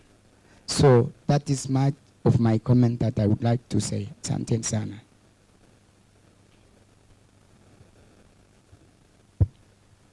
Asante sana kupata nafasi huu. Mimi naitwa Ilao Hassan Amin kutoka Maili 4 na niwakilisha Jamia Mosque ya Maili 4 kama secretary. Now, swali yangu ni mbili ambao inahusu NICC na IEBC. Manake hao watu wawili wako important sana kukua hapa. Sasa ile kazi ambao wanafanya inatakiwa wafanyie kwa udhalifu. NICC tumesikia hiyo kwamba kila kuna watu ambao wakizungumza neno ambao inahusu wengine. Tunasikia ya kwamba hivyo watu fulani wameshikwa, lakini hakusikia hii watu hatua gani walichukuliwa. Na inasemekana ya kwamba raia wanasema NIC wanaonekana kama watu hawana meno. Maanake ile jukumu walichukua haufikishi popote. Kwanza moja. Ya pili, IEBC mimi sijui kama umewakilisha na hawa wakati huu. Hii jambo ambao meeting kama tunakaa hapa inahusu sana hawa. Je, mimi nauliza hawa wamekosa kukuja, walikosa kuchukua, pengine wanaona hii meeting si ya maana. Kwa hivyo mimi naona ya kwamba ifuatilie hii watu, ichukulie hatua ile ambayo unafaa, ama namna gani, ama tuache namna hii. Basi, nashukuru. Asante sana. Kitu moja, kwanza tushukuru Mwenyezi Mungu kuweka sisi hapa. Hii wajibu ambao tumechukua saa hii, tunataka tuone hii maneno tulizungumza hapa tumechukua hatua, tumefikisha wapi. Sisi watu ambao tunashughulika lazima tujue hii maneno ilifika wapi. Okay, mimi nataka kuuliza Kara, kama wana wakili hapa, kama wana ofisi hapa, mimi sipata kujua. Mapema alikuwa mnajua sana. Baada ya makabili hivi tulipita. Lakini sikusikia tu nikipata message kutoka Nairobi. Ni usiku kwa njia ya hii inaitwa nini? Sawa. Kwa hivyo nafikiri swali lako tumesikia. Asante sana mzee. Nafikiri sasa nitaanza na NCIC waongee kuhusu NCIC. Mzee anasema ni kama kibogoyo. Ni kweli?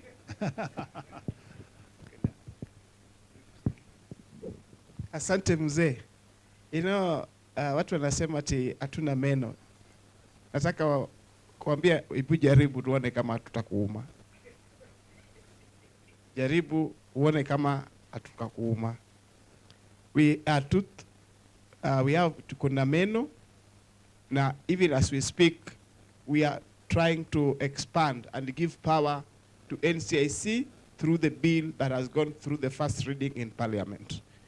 Na kati ya wale ambao tumepeleka kotini, some of them have been prosecuted. So mtu asikwambie hii nyuki nakaa kama sijui fly house fly, nyuki itakuuma. So nobody should lie to you that we are toothless. We are very powerful. If you try us, you'll find yourself in a wrong place. Jambo lingine ambayo came, let me I just want to address them very, very fast because I'll be leaving. Na sikuwa nataka nitoke hapa before I address this thing. Being sincere, my brother Mwangi, we are going to take that information to the chair that wananchi wanasema wanataka Mheshimiwa His Excellency the President and his Deputy President to sit down and have dialogue. That is the information you are giving me now, and we are going to pass that message.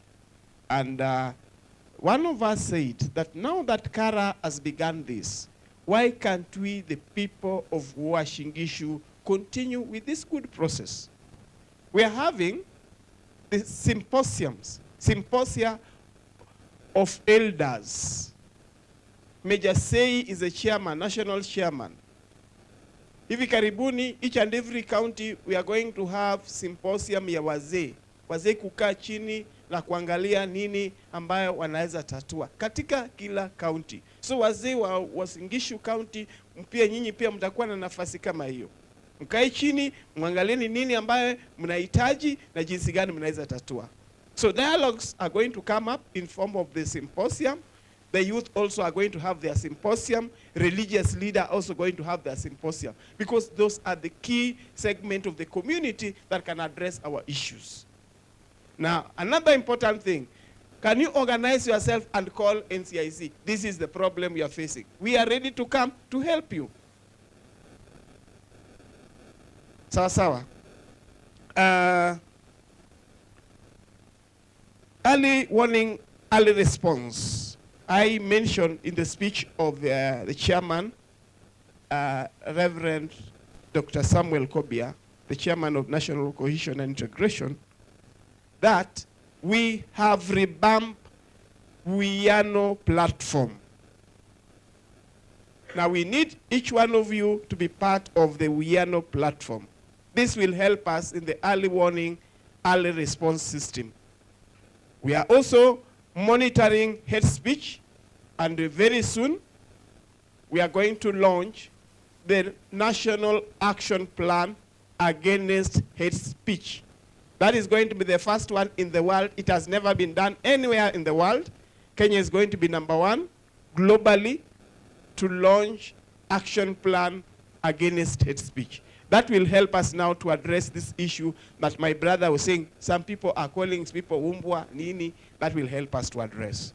So, in terms of early warning, early response, we are there and we are working and we want to invite you to support us. I mentioned that PeaceNet is also one of the principles of the Wiano platform for peace. So, we invite you there. We are working with media and media will also help us to address this. Hiyo mambo ya trading bana mwenye ameuliza hiyo swali, I think that is the county government will be able to address because they are concerned with the issue of issuing of licenses. My sister talked about the historical injustices. She spoke about the last elections, the issue of the destruction of property, especially land, and they have not got back their land. That is why we are having the symposia with the category of people, so that the people of every county can identify the issues affecting them. And then we will be able to find what is the best way for intervention. That is why I was telling my mzee pale kutoka Jamia Mosque, wazee wa Uasin Gishu watakaa chini, vijana pia watakaa chini kivyao, wamama hivyo hivyo, na watu wa dini pia watakaa hivyo hivyo. Hatimaye tutaangalia nini hasa ndio kidonda ambayo tunayo mali hapa. So we are going to address that based on people identifying issues affecting them. I think Paul, in terms of the mandate is there. The climate change and rose poverty is not within our mandate. So NCIC as a mandate of peace building, cohesion and integration becomes our mandate. So each and every institution is mandated That is why there are also boundaries. If you are a voter, you cannot go and vote in another constituency because you are only mandated to vote within a given jurisdiction. So NCIC has a mandate to unite Kenya so that we can live peacefully and embrace that diversity. When it comes to issue of poverty, county government is here. They'll see how are you going to create jobs for our youth. When it comes to issue of climate change, we have Minister of Environment and other people. But I know climate change is an issue. It's an issue that can bring conflict. That is why NCIC can come in to address the conflict that can emerge as a result of the effects of climate change, but not to address climate change, but only can address the effect of climate change that can be conflict. So I believe those are a few issues that have been raised, but once again, I want to tell you that NCIC has got very strong teeth. Don't try them. Be law-abiding citizen. Thank you. So let me welcome Daktari to also address a few.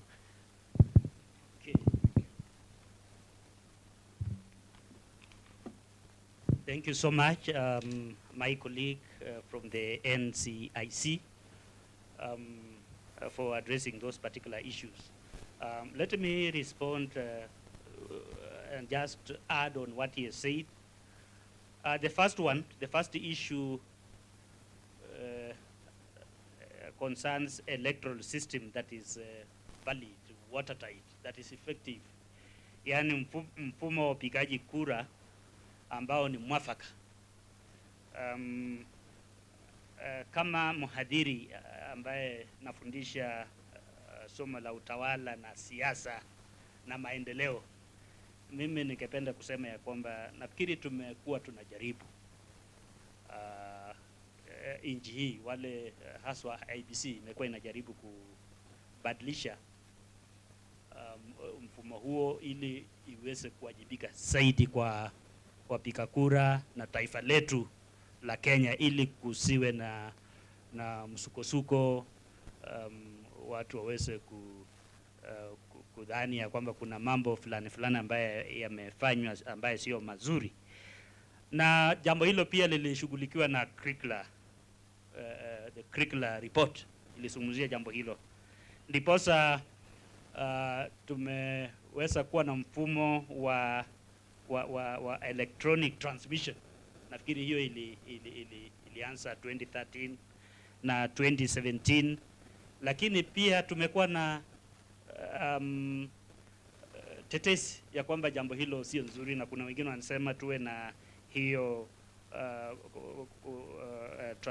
electronic transmission ama tutumie real forms. Nafikiri juzi mnasikia IBC imekuwa inasema ile transmission ambaye ni moja kwa moja baada ya kura kupigwa na kupelekwa pale ili wananchi waangalie na kufuatilia, haitakuweko. Lakini bunge, nafikiri bunge ilikataa, haikubaliana na jambo hilo. Kwa hivyo hili ni jambo ambalo linaendelea. Pengine 2022 tutaona itaenda vipi. Ikiwa kutakuwa na tetesi itakuwa ni sawa, tutakuwa tumefaulu. Lakini hata hivyo pia nafikiri jambo kubwa katika mfumo wa upigaji ni trust. Trust ni kuaminiana. Nafikiri jambo hilo pia katika Kenya lazima tuijenge, kwa sababu jambo hilo ni hafifu, is the weakest link. Lazima tuijenge hiyo ili taasisi ikifanya jambo fulani pengine tetesi haziwezi kuwa. Lakini kwa sasa pengine tuvumilie, tuangalie itaenda vipi mwezi wa 8 ili ionekane kama kutakuwa na mabadiliko ama tutakuwa tumetimia mahali tunahitaji. Jambo la pili ni ile ya mabadiliko ya hali ya anga, climate change. Nafikiri ni nzuri kuuliza kile serikali kinafanya, na sisi ambaye tunafundisha public administration, utawala na siasa, tunajua ya kwamba kuna taasisi za serikali ambazo zinashughulika na climate change, na nafikiri sio taasisi moja, nafikiri agriculture lazima inashughulika na jambo hilo, lakini sisi pia kama taasisi za umma wanaoshughulika na taasisi za umma ni vizuri pia sio kuuliza tu tunafanyiwa nini, lakini pia tuulize sisi tunaweza kufanya nini, kwa sababu hii imeanza kuwa ni shughuli kubwa kwa sababu ya mabadiliko katika mvua, katika magonjwa, katika yani temperatures, maneno imebadilika, hali ya anga imebadilika kweli. Kwa hivyo ni vizuri sisi, kwa sababu sisi ni taasisi za umma ambao tunasaidia jamii pia, sio serikali peke yake. Tunashikana, serikali inatoka upande huu, pia sisi tunatoka upande huu, tuweze kuangalia tutafanya nini, tukishirikiana na wenzetu, partners, ili tuweze kusaidia katika jambo hili, kwa sababu jambo hili ni kubwa sana. Climate change is a global crisis that has affected our lifestyles, our lives, and in fact that is why it is everywhere a public issue. It's a public issue in East African Community, in IGAD, in African Union, in the European Union, in the United Nations. It's everywhere, and something that the civil society should actually come on board, because civil society is part of global governance. Did you know that civil society has a space in the United Nations? It has a forum in the United Nations. In fact, there is the other part of the United Nations that we call the UN of the civil society, ECOSOC. It's a space, and that helps the global community to make decisions on the way forward. So it is possible for us on this part of the world to tap on that and make our own contribution. Finally, nafikiri gharama ya leseni amongst the youth, this unemployment. From our experience as researchers, we know that county governments and organized groups always negotiate. Like the Urban Acts has a provision for, let's say, these informal sector employees, wale unaona wanatembea na vitu vyao. They negotiate with the county governments for their well-being and for issues that can affect them. For example, when they have to be moved from one place to the other, they have to negotiate. And I think in this forum, it's possible for people to develop organized groups to negotiate. Yes, and I'm sure because we have a democratic culture, county governments are able to listen and strike a balance. Sometimes, you may not get everything, but it's middle of the road. I think for now, I'm done. Chair.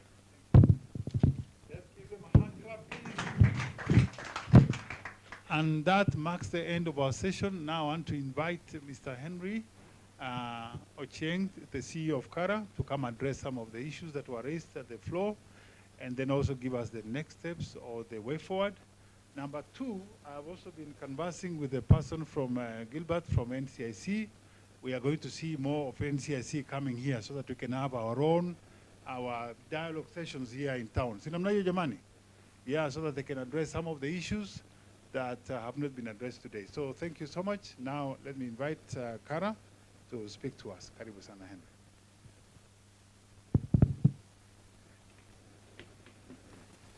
Asante sana Bwana Wesley. Please let's clap for him. I think he's done a good job in taking us through the program up to this particular point. Na sasa tumefika wakati wa kumaliza hii mkutano wa leo. Clearly we need more time for this kind of discussion. Unaona bado kuna hamu ya kuendelea. Lakini pia lazima tuangalie masaa. So maybe next time when we organize, we can plan for a whole day function so that we can tackle all issues exhaustively. Na kila mtu atoke kama ameridhika ya kwamba amechangia na pia amepata masomo ambayo inahitajika to make you a responsible and effective citizen. Just in closing, I think there are one or two questions that perhaps I need to respond to. Number one was, and that was touched on briefly by Daktari here, strategy of reaching grassroots. And I think he gave so many options. And for me, I think the most powerful option is you who is seated here. Kwa sababu nakuja hapa kusoma ili usomeshe wengine, si ndio? So whatever information you have here, and I want to believe that wale ambao wako hapa, at least in one way or the other, you are affiliated to a community group or an association or whatever you call it, but at least uko involved in working together with other communities and other people. Na wakati ambapo mnaongea mambo yenu hata kama ni chama, take a few minutes to also talk about these issues, because all these issues matter. Somebody said that when there's lack of peace in a country, then it doesn't matter who you are, whether you are rich, whether you are poor, whether you are a politician, whether you are who, we are affected the same way. Unaona huko Ukraine vile wanasema, hata the billionaires are now refugees in other countries. Hawana pahali pa kwenda, wamewacha mali yao kila pahali, wameenda kujificha, they're now being treated as refugees. Nobody is caring ati jamaa alikuwa na pesa, unapewa chakula, msaada, unalala, unashare bed na watu wengine, because you've destroyed your country and there's no peace in your country. So as you talk about all these issues, talk about katika chama, mkutano, wherever you are, spare some minutes just to also talk about this issue. And for people like you who have at least learned something in this forum today, talk to people, tell them, nilienda mkutano ya Kara, and these are the things we are discussing, these are the lessons I took away, and I think it is useful for us to be able to promote peace. So what I'm saying is that the most effective way of getting this information down to the grassroots is the people who have gotten the information and believe in it and have become converts, muende sasa mueneze hii maneno katika vikundi vyenu. I think there's something also about early warning mechanisms, what they are and how CSOs can be used to strengthen them. One thing that we do as Kara is that we have a channel of getting information, particularly from our members. Like I mentioned to Kianza, we are a membership organization, tuko na members across the country, and these members, we keep in touch with them through various modes of communication. We have an email dedicated address, we have our phone calls, we have our social media pages. So we constantly engage with them. Na ile swali watu nauliza is ni nini inafanyika within your neighborhood? Are you seeing the trends changing? Unaona watu wanaishi kwa amani? Ama are you seeing something that is out of order that needs to be taken care of? So when we get information that there's something that is happening, maybe there's tension that is building up, then we are able to engage with the relevant authorities. Either we engage the police, we engage NCIC, whoever is responsible for that, and we pass that information so that proper action can be taken. So that is how, for us, we collect intelligence. That's how we conduct our early warning mechanism. And that has enabled us to ensure that as many neighborhoods as possible are actually living in peace, because we are able to get information beforehand and then send the right people to take proper action. Kuna mwingine aliongea mambo ya license fee, na nilisikia akisema ati ame direct that question to Kara. And of course, they are saying that license fee are too high and need to be reduced. I agree, not just license fee, even taxes and many other things are very high. But I think at the county level, there's normally a process that gets to this particular area that determines even the license fee, whether it is budget making process or other initiatives. So this is where, as citizens, we need to take a keen interest. Na saa zile mmeita mkutano ya budget making process can raise your issues. But I think the most important link here is your leadership at the ward level or at the county level, that you can engage to present these concern and ensure that you are working with them to be able to cushion wananchi against this. At the end of the day, license fee will always be there, taxes will always be there, and we have to pay as citizens. But I think what is important is for people who are presiding over these, like tax collection, the government, to be able to understand kuna pale tunafinywa as taxpayers, kuna pale tunafinywa as people are paying these fees, and something needs to be done about it. And you have an excellent opportunity right now that we're going to elections. And that opportunity is to interrogate the kind of leaders you want to put into the office and ensure that ni wale ambao watawasikiza wakienda huko, and they will serve your interest. Because as zingine muna elect watu wakienda huko, they forget that they were elected. They are just talking about their personal interest. They're just going to accumulate wealth for their families. So at this particular point, and we'll be rolling out an initiative as Kara very soon, where we want to have town hall forums like this one, to specifically bring candidates for different positions, kama ni MP, kama ni governor. Na tuwaulize maswali. If some of you can remember, 2017 we had something like that. Nana nakumbuka? Is anybody participated in that? I think it was at Boma. Is it called Boma? Yes.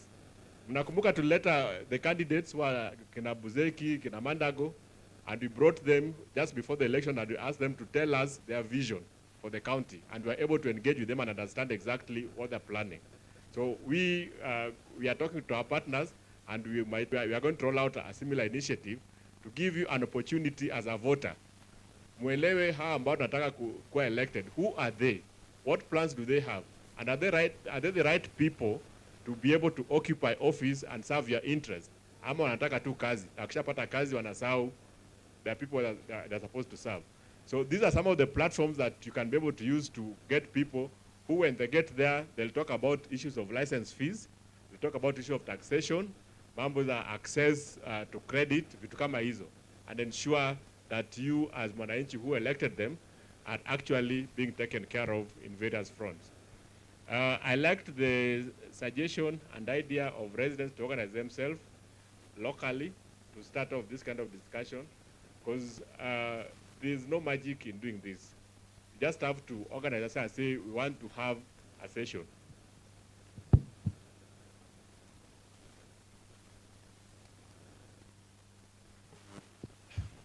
Yeah, so Bwana Gilbert is leaving from NCIC. He's going all the way back to Nairobi. But tushakubaliana how we'll deal with engagement with NCIC. Thank you very much, and pass our greetings to Chairman. Yeah, so I was saying that I support and I agree with the idea of having these kind of forums regularly at a local level, whether it is at the village level, at the ward level, and it doesn't even cost much. Because mnasema tu leo tuende tukutane chini ya mti fulani. Come we talk. Let's talk about our issues. Let's call this call the MCA, call the MP, let them talk to you, let them listen to what you're saying. And then you'll realize that you're making a lot of traction in terms of address mambo zenu. So that was a good idea, and I support, and I think it's one of the what you could consider as a way forward out of this particular session. So ladies and gentlemen, wakati wetu imeenda, we need to bring this to a close. So I just want to thank you once again for creating time to be here and for staying up to this particular point. As Kara will continue engaging, we have a number of leaders here who we work with and we talk to on a number of issues. So we'll continue working with them and with you so that we can address these issues. And most importantly, once we've been able to design this initiative I've talked about debates for various candidates, one of the areas that we are looking at coming to is Eldoret, and we'll give you an opportunity to be able to interrogate the people who want to be elected and make an informed choice and an informed decision. Since the Kama Kara, we are not political. We don't support any political side. We don't promote any political agenda.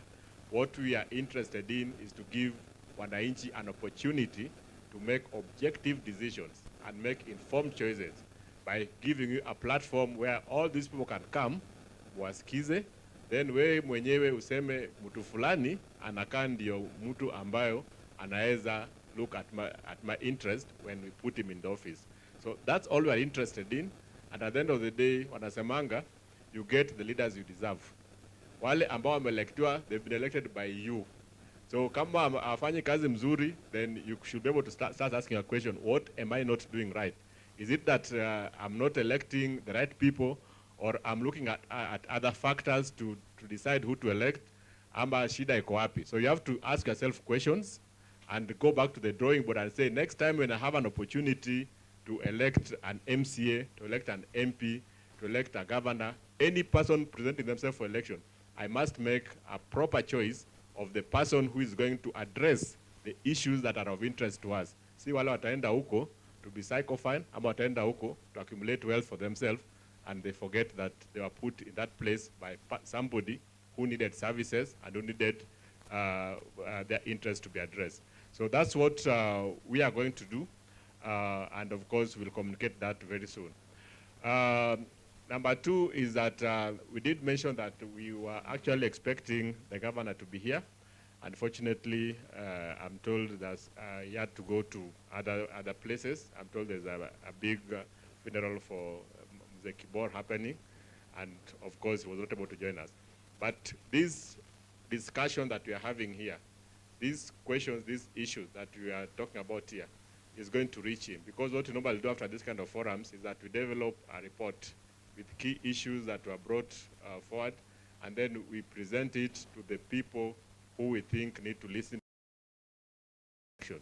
So we're going to have a report to NCIC, we're going to have a report to IBC, we're going to have a report to the governor, so that they can be able to understand things that people are talking about and how they need to take action on those particular areas. So that's another action point we are going to work on as Kara. Lastly, is that within your community, within your neighborhood, if you still don't have a vehicle, if you didn't have a mechanism of engaging in a structured way, because like I said earlier, hawezi engage serikali as an individual. Itakuwa ngumu sana. Because hao pia watasema unaongea on behalf of who? Or if I attend to your issue as an individual, have I addressed the issue of the community? People want to engage in a structured way. So if you don't have a vehicle, and for us we talk about resident association, and you want to form one where you are living, please talk to us. We'll take you through the steps of forming a resident association, registering it legally, so that it's a legal entity, and affiliating it to Kara, so that now we can be able to work together, to work with you, and ensure that we are addressing service delivery issues in a more effective way. Because if you are not able to have one voice as a people of our community talking about your issues, then it means that you'll be pulling in different direction. Unaweza enda huko uambie governor that sisi tunataka maji, mwingine anasema hapana, shida yetu si maji, tunataka maybe hospitali ama tunataka vitu zingine. But if you have that vehicle, then it means before you even engage anybody, mshakaa chini mkasikizana mkasema hii ndio shida yetu kubwa sana. So that if you go there and say this is our problem, then everybody agrees that that is indeed the problem, and you are able to find a solution to that. So that's the advantage of having these vehicles, and we encourage you to please form as many resident associations as possible, and also have your community groups active and engaging.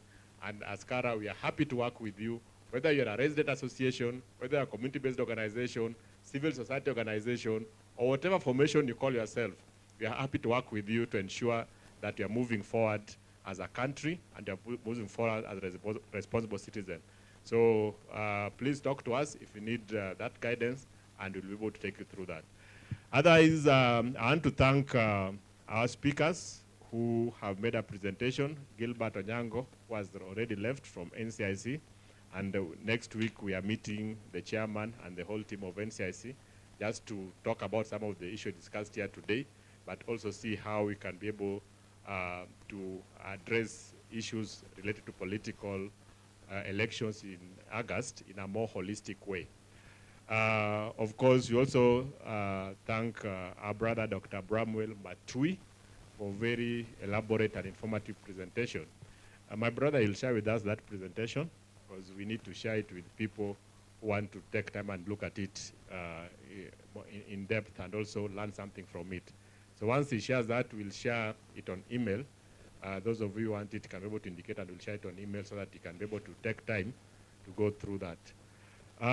Of course, our moderator, Wesley, was also left. We thank him very much.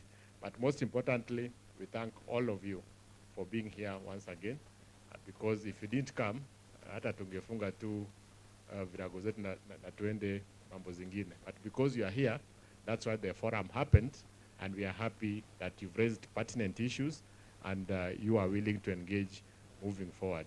So with those remarks, ladies and gentlemen, allow me to close this meeting and invite you for a cup of tea and some refreshment. I think it's out here. So please have something to bite before you leave. And we are going to close with a word of prayer, Utiliza na maombi. So I think we can pray, and then we can continue talking and networking outside there. And I want to ask you, my brother, to pray for us. Tulianza na Bishop, so that tunaweza funga na wewe.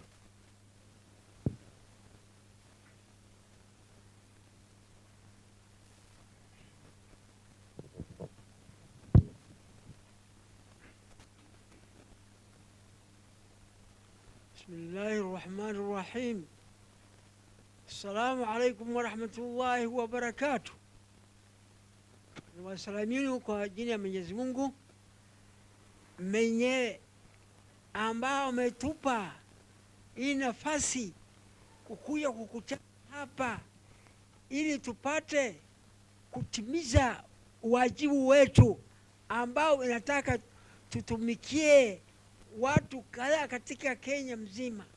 Kwa hivyo tunashukuru Mwenyezi Mungu na kushukuru kuwezesha sisi kukutana hapa leo na kuwezesha sisi kumaliza hii mkutano kwa njia safi, njia ile ambayo ulibanga na njia ambayo ile inatakiwa.